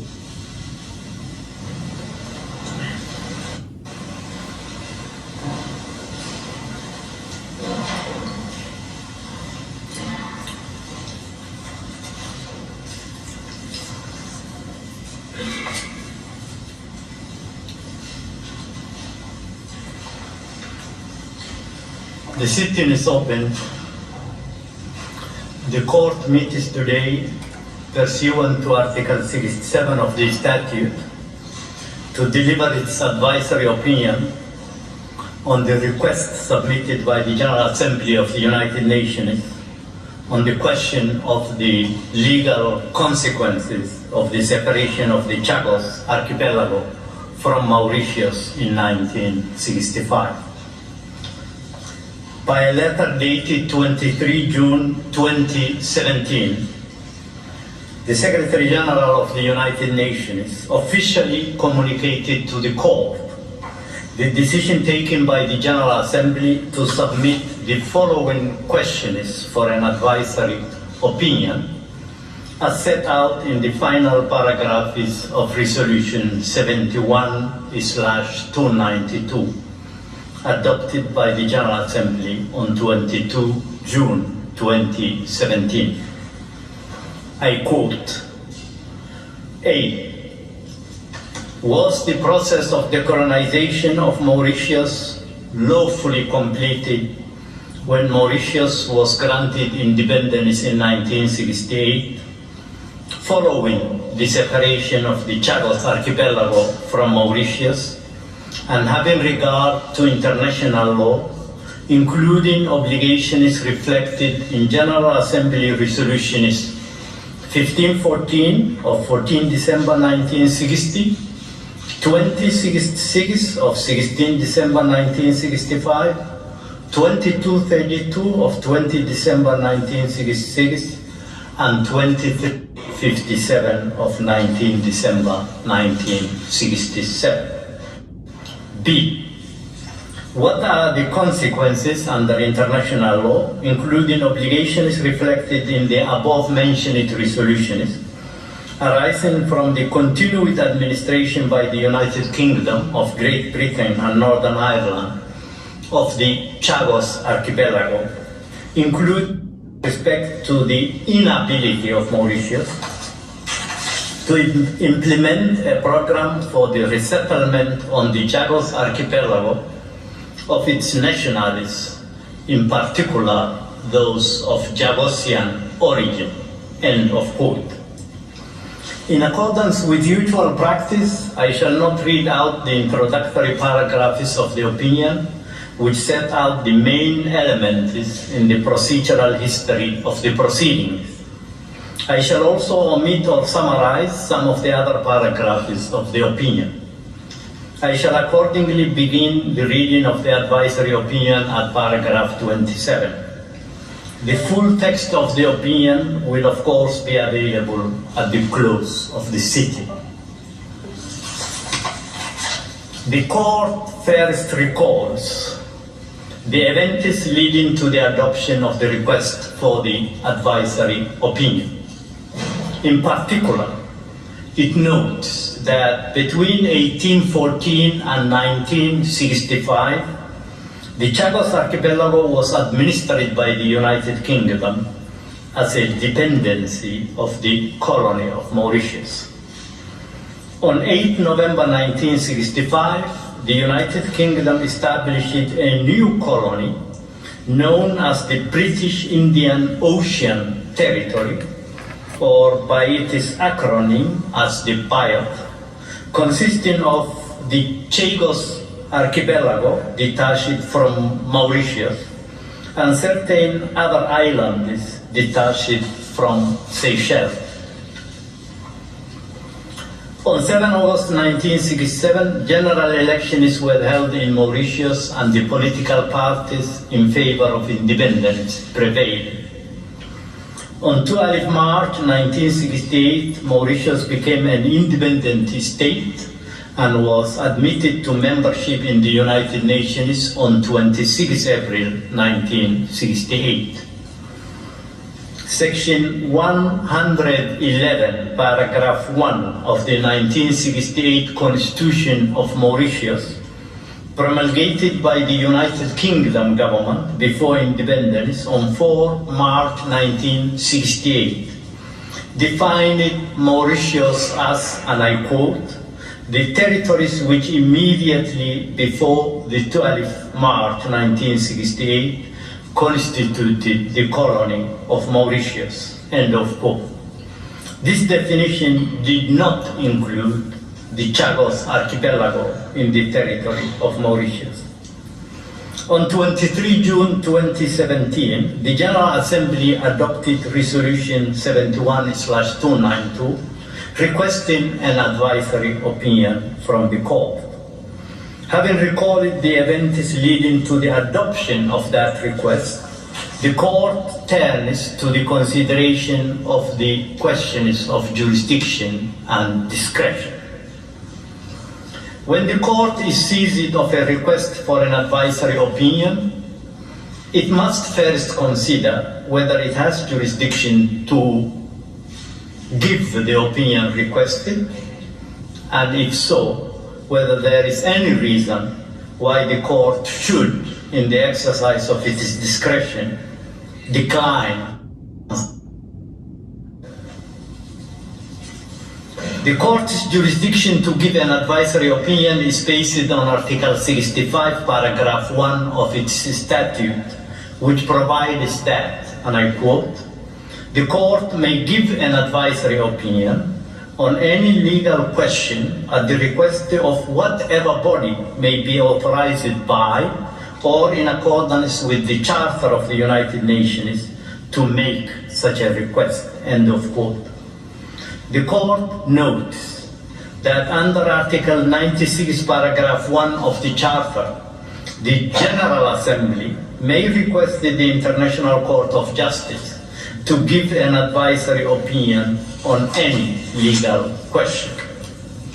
In the present proceedings, the first question put to the court is whether the process of decolonization of Mauritius was lawfully completed, having regard to international law when it was granted independence following the separation of the Chagos Archipelago.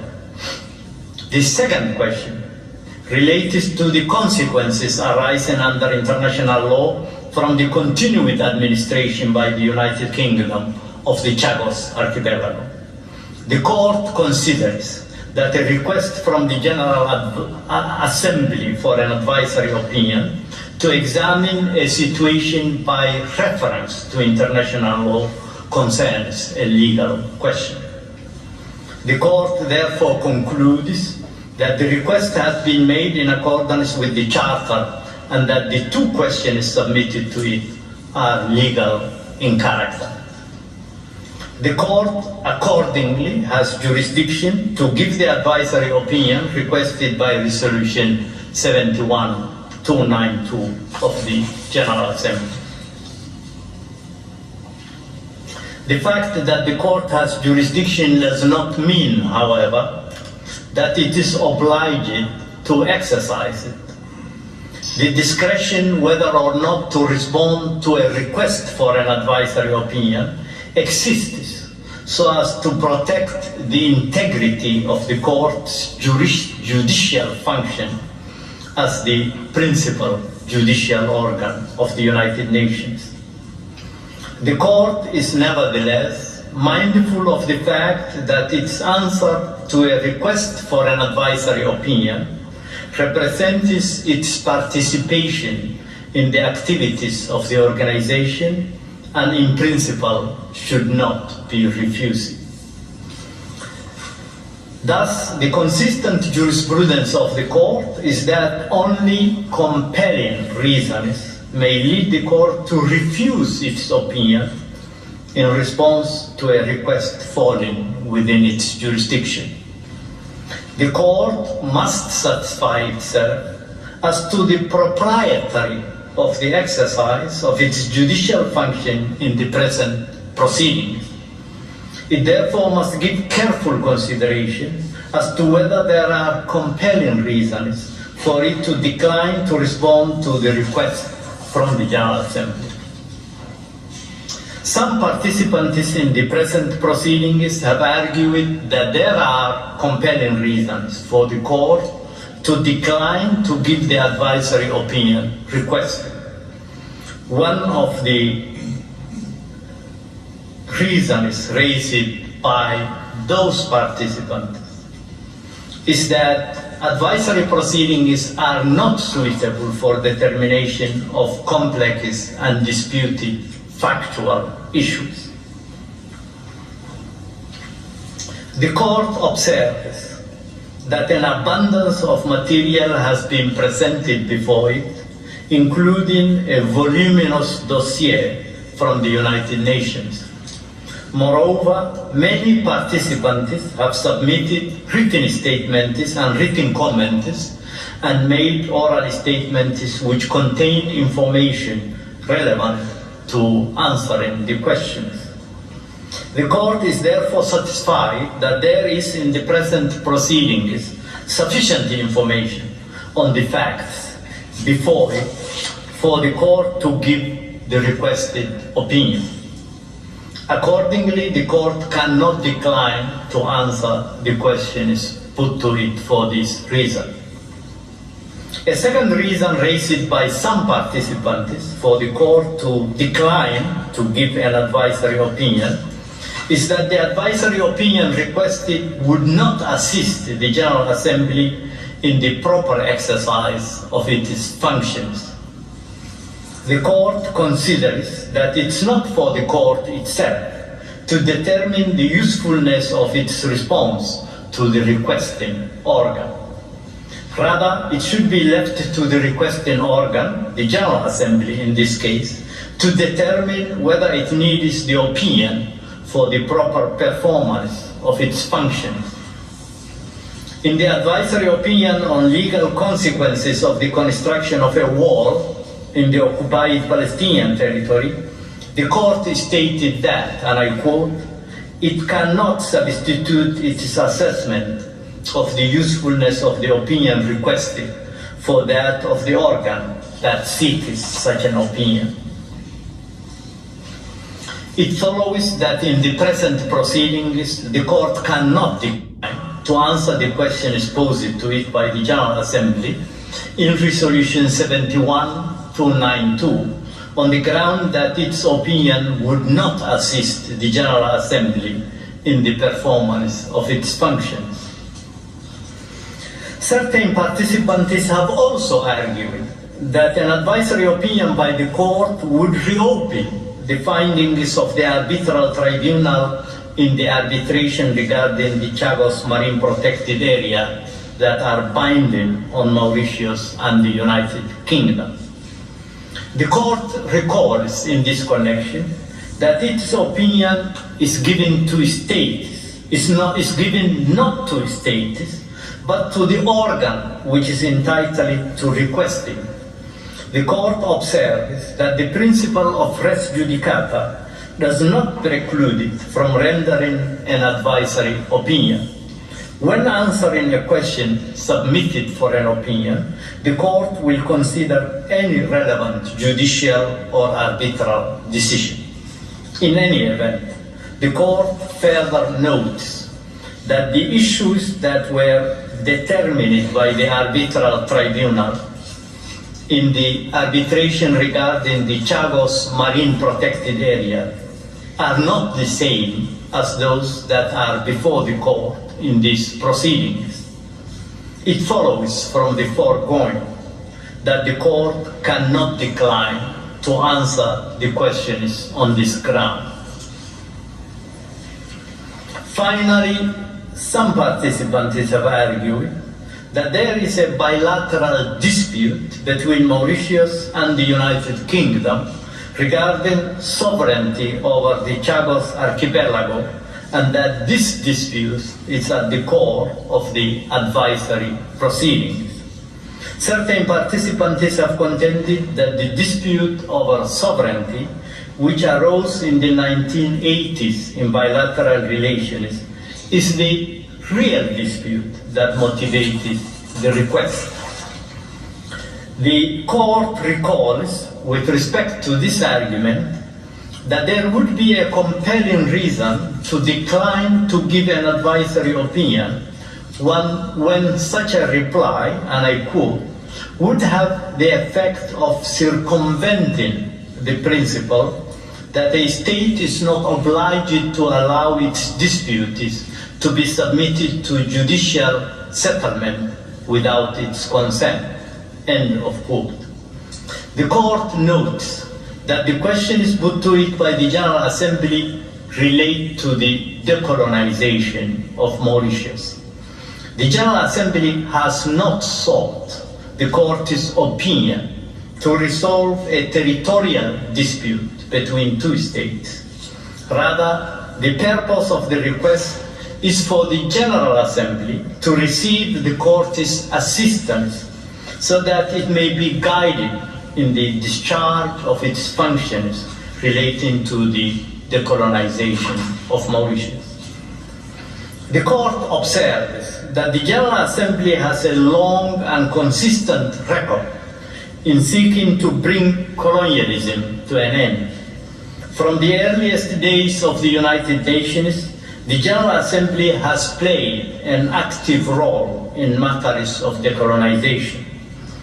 Article Paragraph 2 of Arthur establishes as one of the purposes of the United Nations respect for the principle of equal rights and self-determination of peoples. In this regard, the court noticed that Chapter 11 of the Charter of the United Nations refers to non-self-governing territories, and that the first article in that chapter, Article 73, provides that administering powers of non-self-governing territories are required, inter alia, to transmit regularly to the Secretary General specific information relating to the territories for which they are respectively responsible. The court therefore concludes that the opinion has been requested on the matter of decolonization, which is of particular concern to the United Nations. The issues raised by the request are located in the broader frame of reference of decolonization, including the General Assembly's role therein, from which those issues are inseparable. Moreover, the court observes that there may be differences of views on legal questions in advisory proceedings. However, the fact that the court may have to pronounce on legal issues on which divergent views have been expressed by Mauritius and the United Kingdom does not mean that by replying to the request, the court is dealing with a bilateral dispute. In these circumstances, the court does not consider that to give the opinion requested would have the effect of circumventing the principle of consent by a state to the judicial settlement of its dispute with another state. The court, therefore, cannot, in the exercise of its discretion, decline to give the opinion on that ground. In light of the foregoing, the court concludes that there are no compelling reasons for it to decline to give the opinion requested by the General Assembly. Turning now to the factual context separation of the Chagos archipelago from Mauritius, the court addresses, first of all, the question is submitted to it by the General Assembly, and it deems it important to examine the factual circumstances surrounding the separation of the archipelago from Mauritius, as well as the question is relating to the removal of the Chagosians from the territory. In this regard, the court noticed that prior to the separation of the Chagos archipelago from Mauritius, there were formal discussions between the United Kingdom and the United States on the one hand, and between the government of the United Kingdom and representatives of the colony of Mauritius on the other. With respect to the discussions between the United Kingdom and the United States, the court noticed that in February 1964, talks commenced between the governments of the United Kingdom and the United States on the strategic use of certain small British administered islands in the Indian Ocean for defense purposes. During these talks, the United States expressed an interest in establishing a military communication facility on Diego Garcia. The discussions between the United Kingdom and the United States led to the conclusion of the 1966 agreement for the establishment of a military base by the United States on the Chagos archipelago. With regard to the discussions between the government of the United Kingdom and representatives of the colony of Mauritius, the court noticed that on 23 September 1965, a meeting on defense matters was held at Lancaster House between representatives of the colony of Mauritius, including Premier Ramgoolam and 3 other Mauritian ministers, and the United Kingdom Secretary of State for the colonies. At the end of that meeting, an agreement was reached on the detachment of the Chagos archipelago on the basis of certain specific undertakings that the Secretary of State for the colonies would recommend to the UK Cabinet, including on the question of compensation and on the return of the islands to Mauritius when they were no longer needed for defense purposes.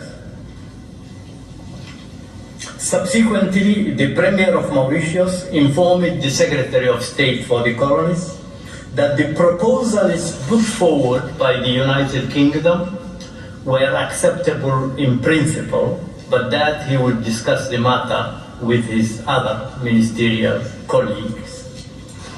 On 24 September 1965, the government of the United Kingdom announced that it was in favor of granting independence to Mauritius.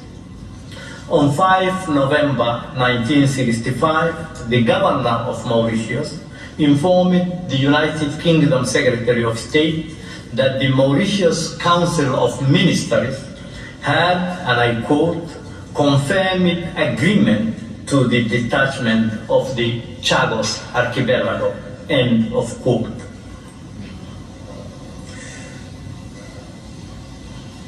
Having recalled the discussions that led to the detachment of the Chagos archipelago from the colony of Mauritius, the court then considers the situation of the Chagosians. The court noticed that following the 1966 agreement between the United Kingdom and the United States, in the years between 1967 and 1973, those inhabitants of the Chagos archipelago who had left the islands were prevented from returning. The other inhabitants were also, in those years, forcibly removed and prevented from returning to the islands. On 16 April 1971, the Pilot Commissioner enacted the Immigration Ordinance of 1971, which made it unlawful for any person to enter or remain in the Chagos archipelago without a permit. It also provided for the Commissioner to make an order directing the removal of such a person from the Chagos archipelago.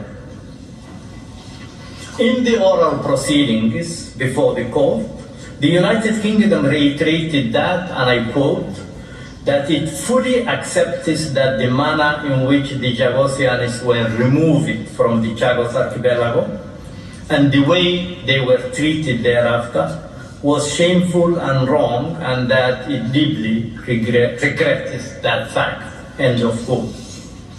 On 4 September 1972, by virtue of an agreement concluded between Mauritius and the United Kingdom, Mauritius accepted payment of the sum of £650,000 in full and final discharge of the United Kingdom's undertakings given in 1965 to meet the cost of resettlement of persons removed from the Chagos archipelago.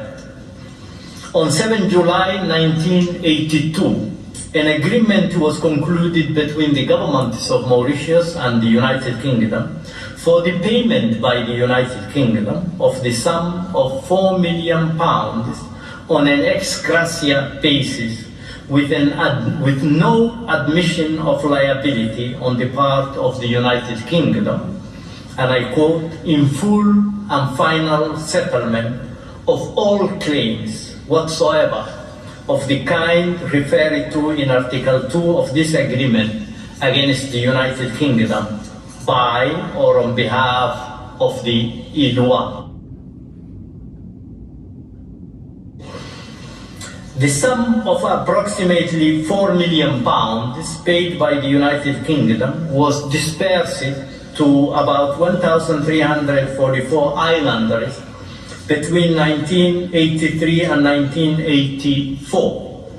As a condition for collecting the funds, the islanders were required to sign or to place a thumbprint, a form renouncing the right to return to the Chagos archipelago.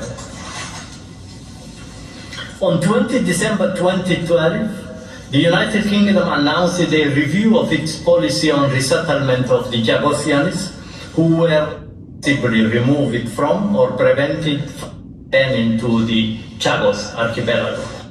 A feasibility study carried out between 2014 and 2015 was commissioned by the Pilot administration to analyze the different options for resettlement in Chagos archipelago.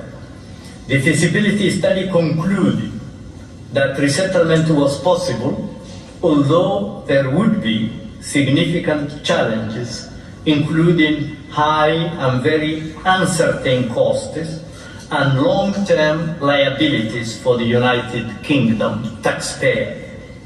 Therefore, on 16 November 2016, the United Kingdom decided against resettlement. To date, the Chagosians remain dispersed in several countries, including the United Kingdom, Mauritius, and Seychelles. By virtue of the United Kingdom law and judicial decisions of that country, they are not allowed to return to the Chagos archipelago. Having reviewed the factual background of the present request for an advisory opinion, the court examines the two questions put by the General Assembly. Some participants have asked the court to reformulate both questions or to interpret them restrictively. The court considers that there is no need for it to reformulate the questions submitted to it for an advisory opinion in these proceedings.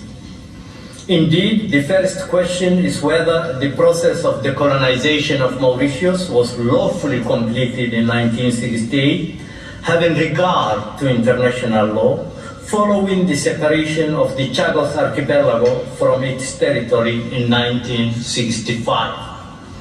The General Assembly's reference to certain resolutions which it adopted during this period does not, in the court's view, prejudge either their legal content or scope.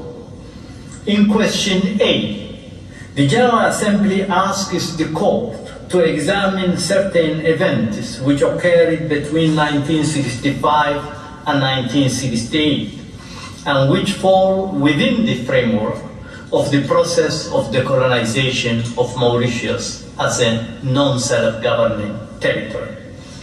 It did not submit to the court a bilateral dispute over sovereignty which might exist between the United Kingdom and Mauritius. In question B, which is clearly linked to question A, the court is asked to state the consequences under international law of the continued administration by the United Kingdom of the Chagos archipelago. By referring in this way to international law, the General Assembly necessarily had in mind the consequences for the subjects of that law, including states. It is for the court to state the law applicable to the factual situation referred to it by the General Assembly in its request for an advisory opinion. There is thus no need for it to interpret restrictively the questions put to it by the General Assembly. When the court states the law in the exercise of its advisory function, it lends its assistance to the General Assembly in the solution of a problem confronting the Assembly. In giving its advisory opinion, the court is not interfering with the exercise of the General Assembly's own functions.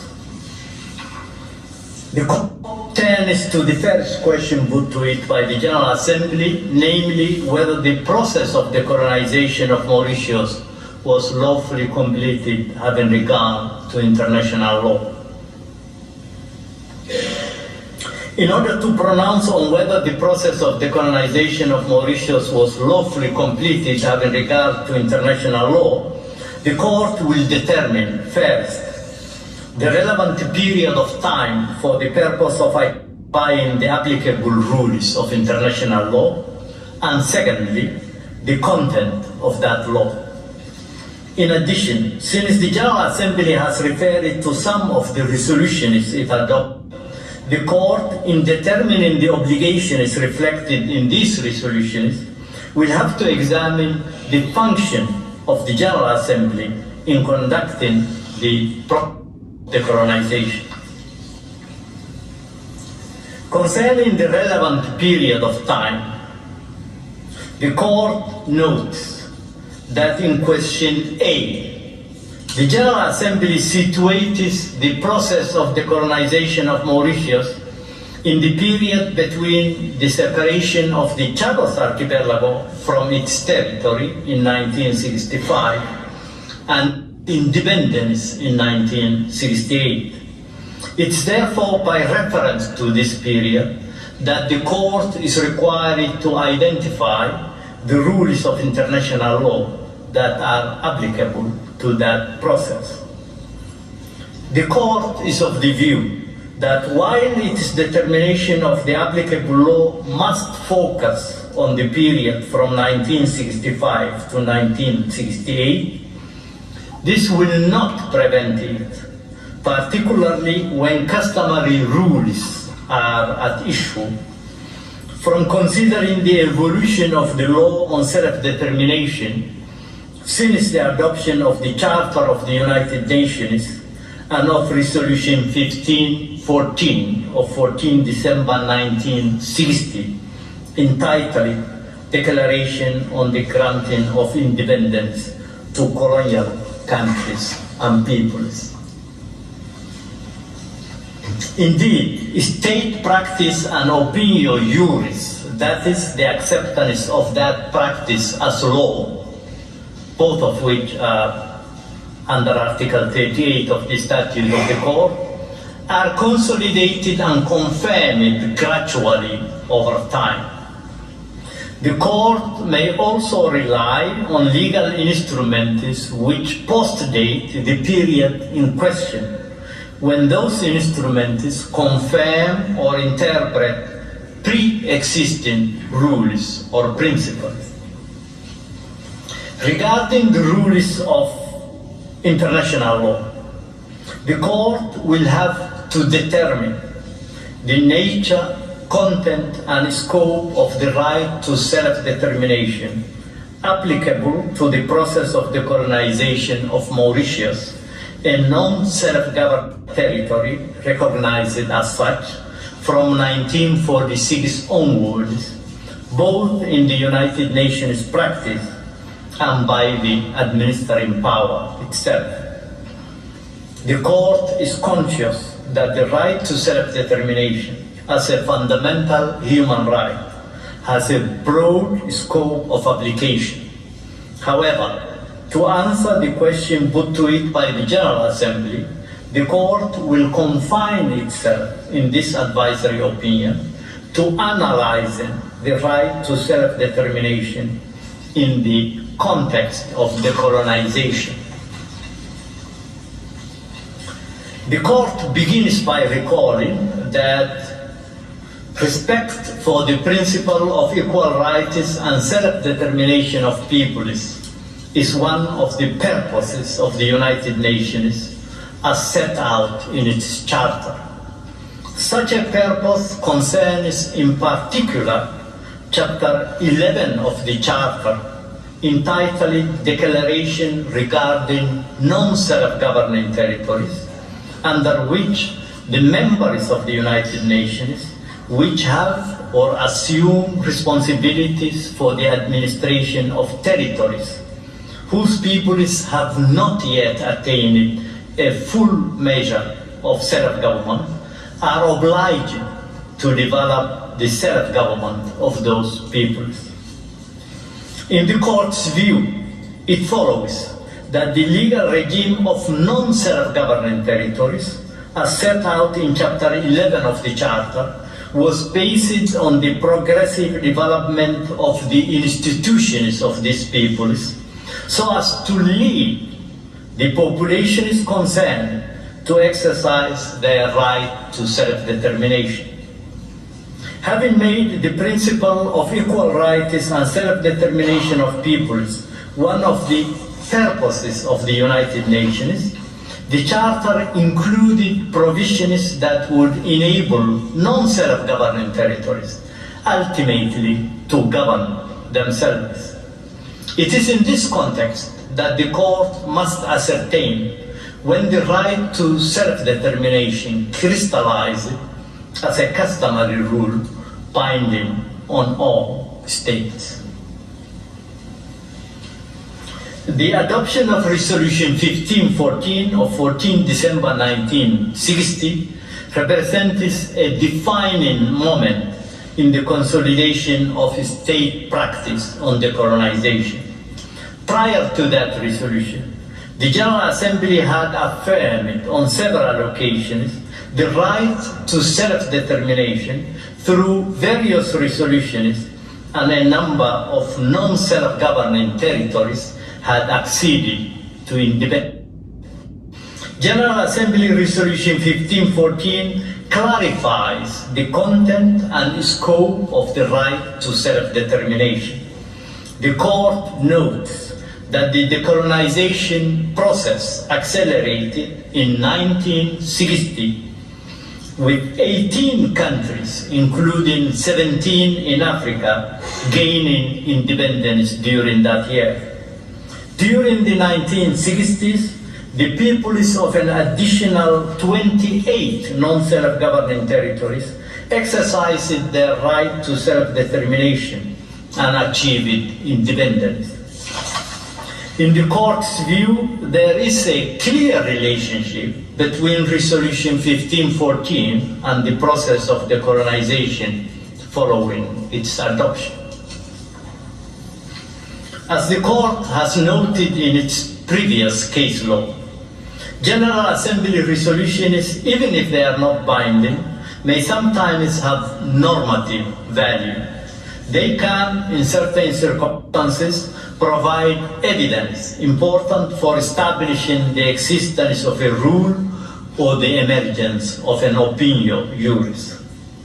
The court considers that although Resolution 1514 is formally a recommendation, it has a declaratory character with regard to the right to self-determination as a customary norm, in view of its content and the conditions of its adoption. The resolution was adopted by 89 votes with 9 abstentions. None of the states participating in the vote contested the existence of the right of peoples to self-determination. Certain states justified their abstention on the basis of the time required for the implementation of such a right. The wording used in Resolution 1514 has a normative character, insofar as it affirms that, and I quote, all peoples have the right to self-determination, end of quote. Its preamble proclaims, and I quote, the necessity of bringing to a speedy and unconditional end colonialism in all its forms and manifestations, end of quote. This resolution further provides that, and I quote, immediate steps shall be taken in trust and non-self-governing territories or all other territories which have not yet attained independence, to transfer all powers to the peoples of those territories without any conditions or reservations, in accordance with their freely expressed will and desire, end of quote. In order to prevent any dismemberment of any non-self-governing territories, paragraph 6 of Resolution 1514 provides that, and I quote, any attempt aimed at the partial or total disruption of the national unity and territorial integrity of a country is incompatible with the purposes and principles of the Charter of the United Nations, end of quote. Article 1, common to the International Covenant on Civil and Political Rights and to the International Covenant on Economic, Social and Cultural Rights, adopted on 16 December 1966, Assembly Resolution 2200A, reaffirms the right of all peoples to self-determination. The nature and scope of the right to self-determination of peoples, including respect for the national unity and territorial integrity of a country, were reiterated in the Declaration on Principles of International Law concerning friendly relations and cooperation among states in accordance with the Charter of the United Nations. This declaration was annexed to General Assembly Resolution 2625, which was adopted by consensus in 1970. By recognizing the right to self-determination as one of the basic principles of international law, the declaration confirmed its normative character under customary international law.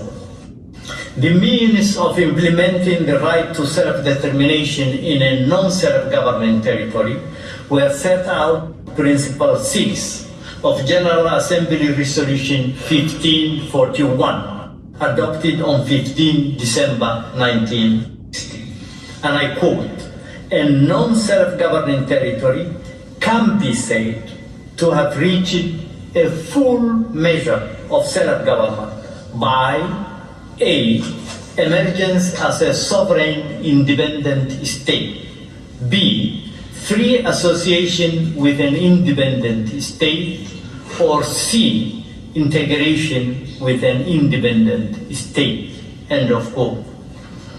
The court recalls that while the exercise of self-determination may be achieved through one of the options laid down by Resolution 1541, it must be the expression of the free and genuine will of the people concerned.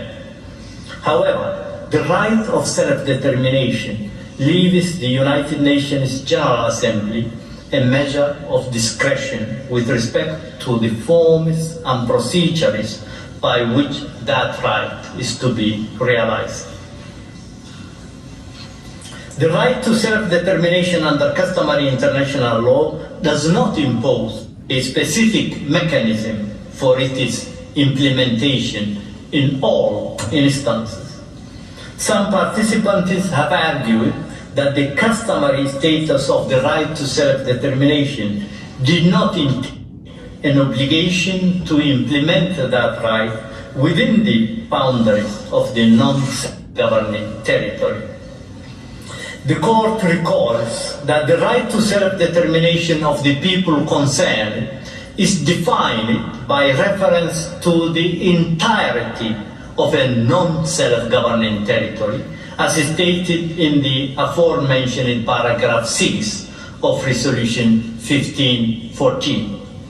Both state practice and opinion jurists at the relevant time confirm the customary law character of the right to territorial integrity of a non-self-governing territory as a corollary of the right to self-determination. No example has been brought to the attention of the court in which, following the adoption of Resolution 1514, the General Assembly or any other organ of the United Nations has considered it as lawful the detachment by the administering power of part of a non-self-governing territory for the purpose of maintaining it under its colonial rule. States have consistently emphasized that respect for the territorial integrity of a non-self-governing territory is a key element of the exercise of the right to self-determination under international law. The court considers that the peoples of non-self-governing territories are entitled to exercise their right to self-determination in relation to their territory as a whole, the integrity of which must be respected by administering power.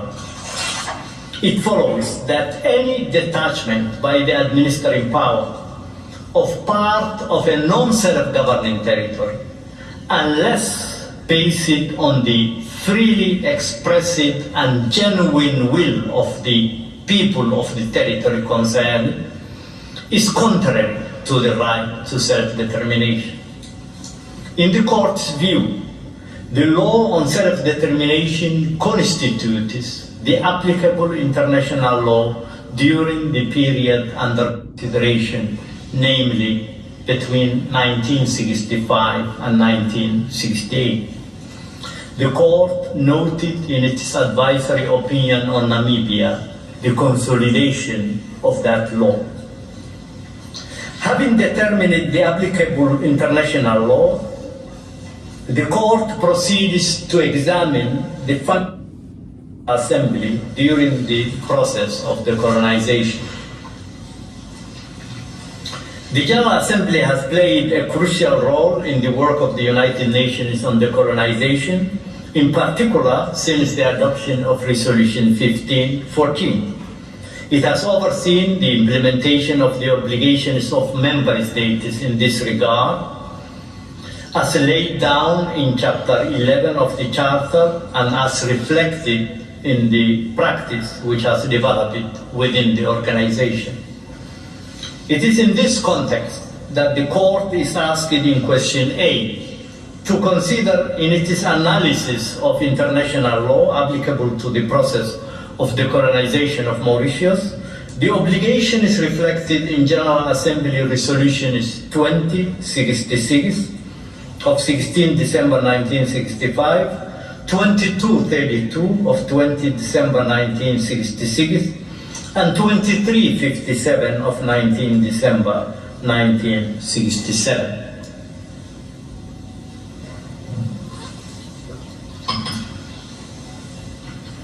In Resolution 2066 of 16 December 1965, entitled Question of Mauritius, the General Assembly, having noted, and I quote, with deep concern that any step taken by the administering power to detach certain islands from the territory of Mauritius for the purpose of establishing a military base would be in contravention of the Declaration and in particular of paragraph 6 thereof, end of quote.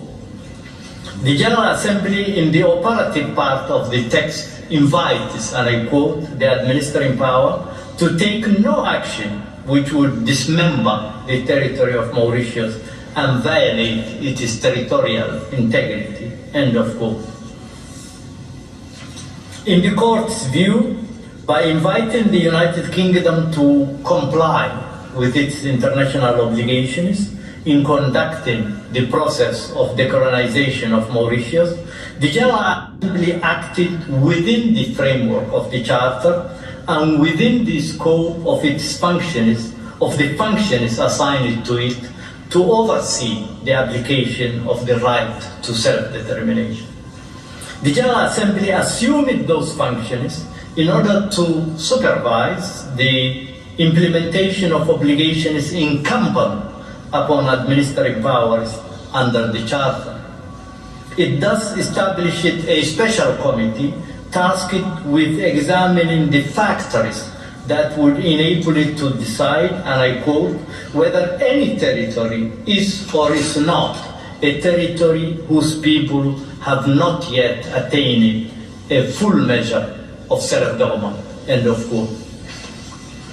It has been the Assembly's consistent practice to adopt resolutions to pronounce on the specific situation of non-self-governing territory. Thus, immediately after the adoption of Resolution 1514, the Assembly established the Committee of 24, tasked with monitoring the implementation of that resolution and making suggestions and recommendations thereon. The General Assembly also monitors the means by which the free and genuine will of the people of a non-self-governing territory is expressed, including the formulation of questions submitted for popular consultation. The General Assembly has considered administering powers to respect the territorial integrity of non-self-governing territories, especially after the adoption of Resolution 1514 of 14 December 1960. The Court turns at this point to the circumstances relating to the detachment of the Chagos Archipelago from Mauritius to determine whether it was carried out in accordance with international law. The Court begins by recalling the legal status of Mauritius before its independence. Following the conclusion of the 1814 Treaty of Paris, the island of Mauritius and the dependencies of Mauritius, including the Chagos Archipelago, were administered without interruption by the United Kingdom. This is how the whole of Mauritius, including its dependencies, came to appear on the list of non-self-governing territories drawn up by the United Nations General Assembly in 1946. It was on this basis that the United Kingdom regularly provided the General Assembly with information relating to the existing conditions in that territory in accordance with Article 73 of the Charter. Therefore, at the time of its detachment from Mauritius in 1965, the Chagos Archipelago was clearly an integral part of that non-self-governing territory.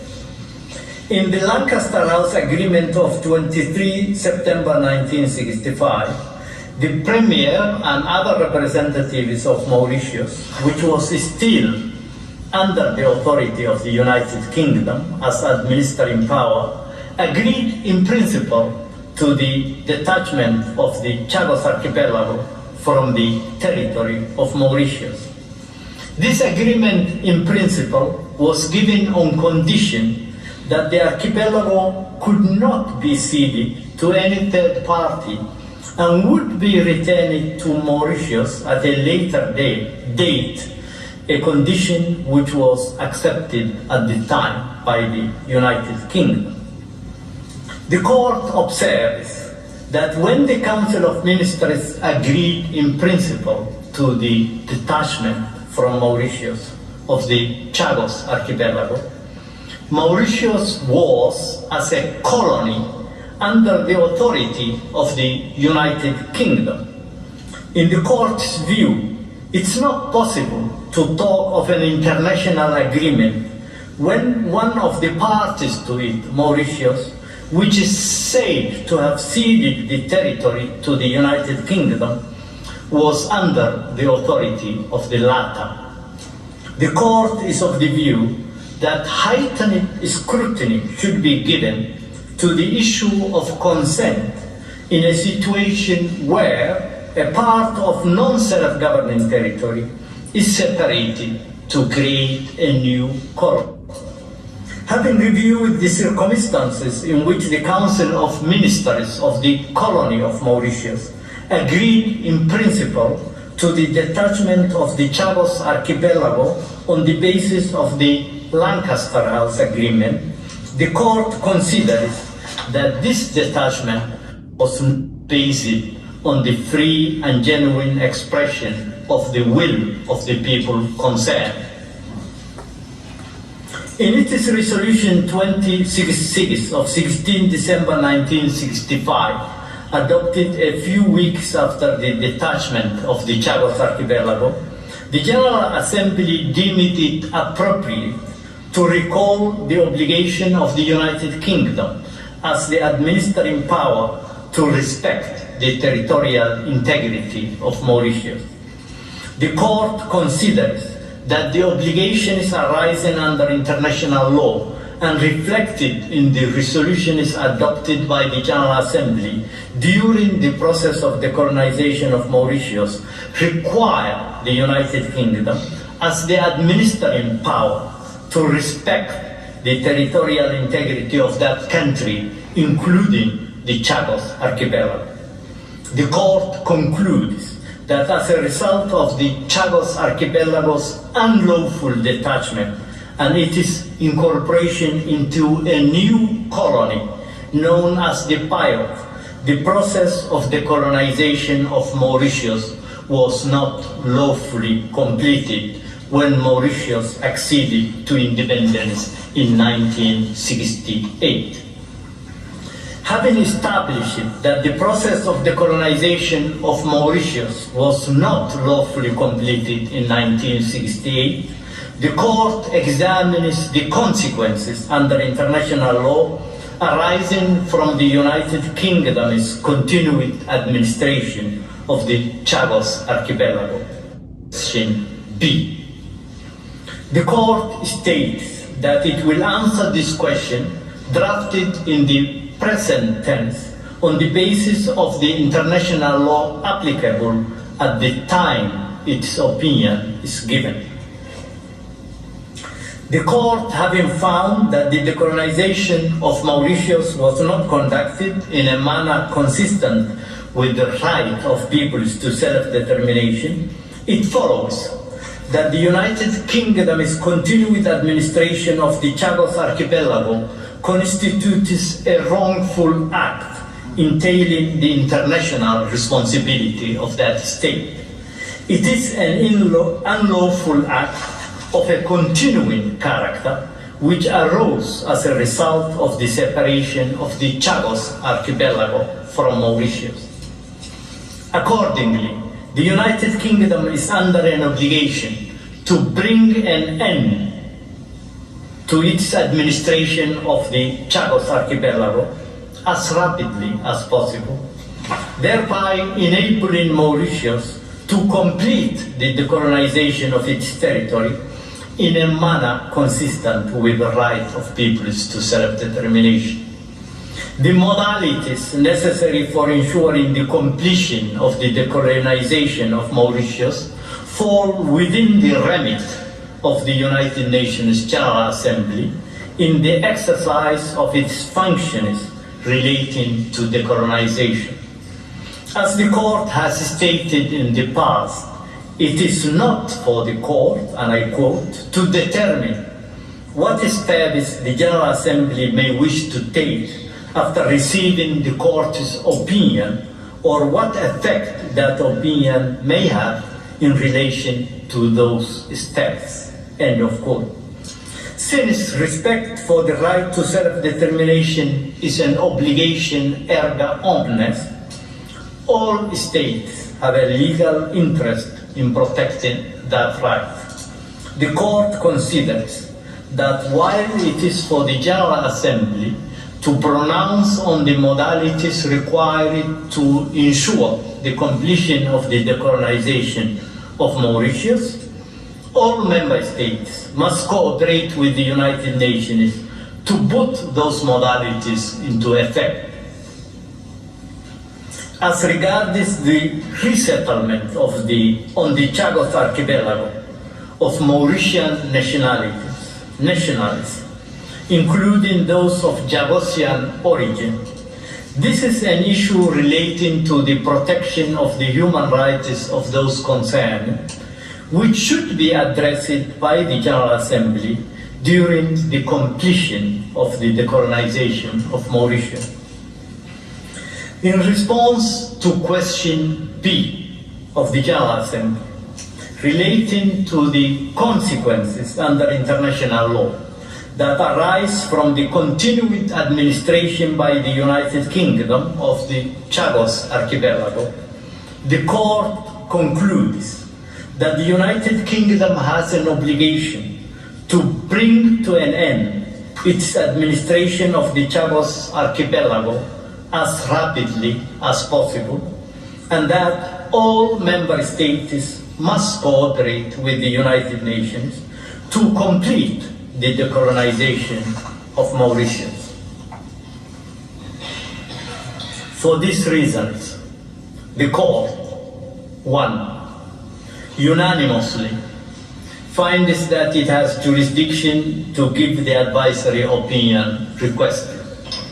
2, by 12 votes to 2, decided to comply with the request for an advisory opinion. In favor, President Yusuf, Vice President Shue, Judges Abraham, Benuna, Cansado Trinidad, Gaia, Sebutinde, Pandari, Robinson, Gevorgian, Salam, Iwasawa. Against, Judges Tomka, Donnelly. 3, by 13 votes to 1, is of the opinion that, having regard to international law, the process of decolonization of Mauritius was not lawfully completed when that country acceded to independence in 1968 following the separation of the Chagos Archipelago. In favor, President Yusuf, Vice President Shue, Judges Tomka, Abraham, Benuna, Cansado Trinidad, Gaya, Sebutinde, Pandari, Robinson, Gevorgian, Salam, Iwasawa against Judge Donovan. 4. By 13 votes to 1, is of the opinion that the United Kingdom is under an obligation to bring to an end its administration of the Chagos Archipelago as rapidly as possible. In favor, President Yusuf, Vice President Shue, Judges Tomka, Abraham, Benuna, Cansado, Trinidad, Gaya, Sebutinde, Bandari, Robinson, Gevorgian, Salam, Iwasawa against Judge Donovan. 5. By 13 votes to 1, is of the opinion that all member states are under an obligation to cooperate with the United Nations in order to complete the decolonization of Mauritius. In favor, President Yusuf, Vice President Shue, Judges Tomka, Abraham, Benuna, Cansado, Trinidad, Gaya, Sebutinde, Bandari, Robinson, Gevorgian, Salam, Iwasawa against Donovan. All right, so what did we learn? Well, number one, colonialism is against the law. What law? International law. What else did we learn? That the colonists cannot separate portions of your country. Therefore, the 12 signatory powers of the Act Algeciras of 1906, it also includes the United States of America, they could not separate portions of the Empire of Morocco, no matter what contract they signed with France in 1956. So you must understand that the Moorish Consular Court, the M.C.C., the Moorish Consular Court shall rule against the European powers who are maintaining a colonial administrative trustee status over the Empire of Morocco. The Consular Court shall rule against them if their legal arguments are trying to say that they have a right to separate and do what? Divide the Empire of Morocco. That's a violation of international law. But last but not least, a lot of these obligations regarding decolonization was squarely placed on the free and genuine will of the peoples themselves.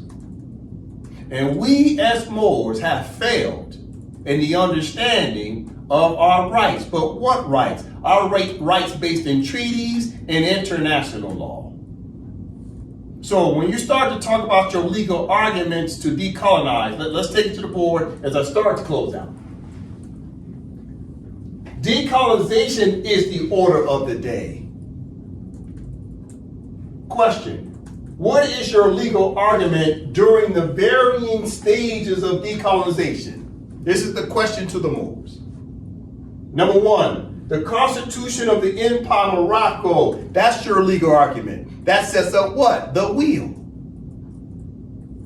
Number two, the Treaty of Madrid, Article 15, Paragraph 1. First, you have to pledge your consent back to the Empire of Morocco through that portal. It's like Dorothy trying to come home. The portal is Article 15, Paragraph 1 of the Treaty of Madrid. That's your legal argument. You have to do that first. You got to come home. Number three, the Treaty of Peace and Friendship, Articles 20, 21, and 22, because Article 22 is about the free will of the people. You must have a will in order to demand your property back of the Empire of Morocco and get rid of the trustees. And then you enforce it through Articles 20 and 21, which is about enforcing what? The competent consular court.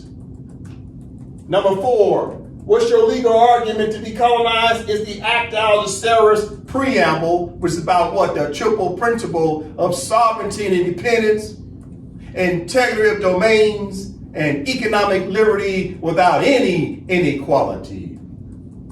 And also enforcing Article 102, that's about enforcing consular court on Moorish subjects and all foreigners in the Empire of Morocco. And who are foreigners in the Empire of Morocco? The name of all the European states, all their officials, and all their nationals. They are all foreigners in the Empire of Morocco. That's a legal argument. Number 5, you must enforce the Charter of the United Nations, Articles 73 and 74.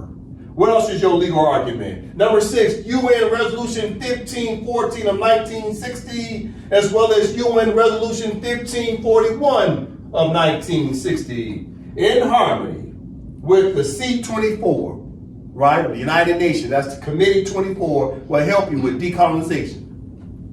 What else is your legal argument? It's called what? The MCC, which is the Moorish Consular Court ruling, because by that way and that way only can you enforce your Moorish treaties, i.e. your Moorish Moroccan treaties and Moroccan law against the United States and its nationals, etc., all the European states. Number 9, what's your legal argument? To enforcement of UN General Assembly resolutions, right? So as we start to decolonize, United Nations General Assembly members have an obligation to assist the Empire of Morocco and its nationals. And last but not least, what is your legal argument? Well, it's the I.C.J. and the I.C.C. rulings in the event that the United States of America or any other colonial country is trying to maintain colonialism in Morocco. Therefore, there will be legal consequences because that's a crime against humanity. So Moors have to start studying international law. If not, you will remain colonized and naturalized. So it's time to come back and pledge allegiance to your mother. And who is your mother? The Empire of Morocco, the country. I end with that. Islam. Wow.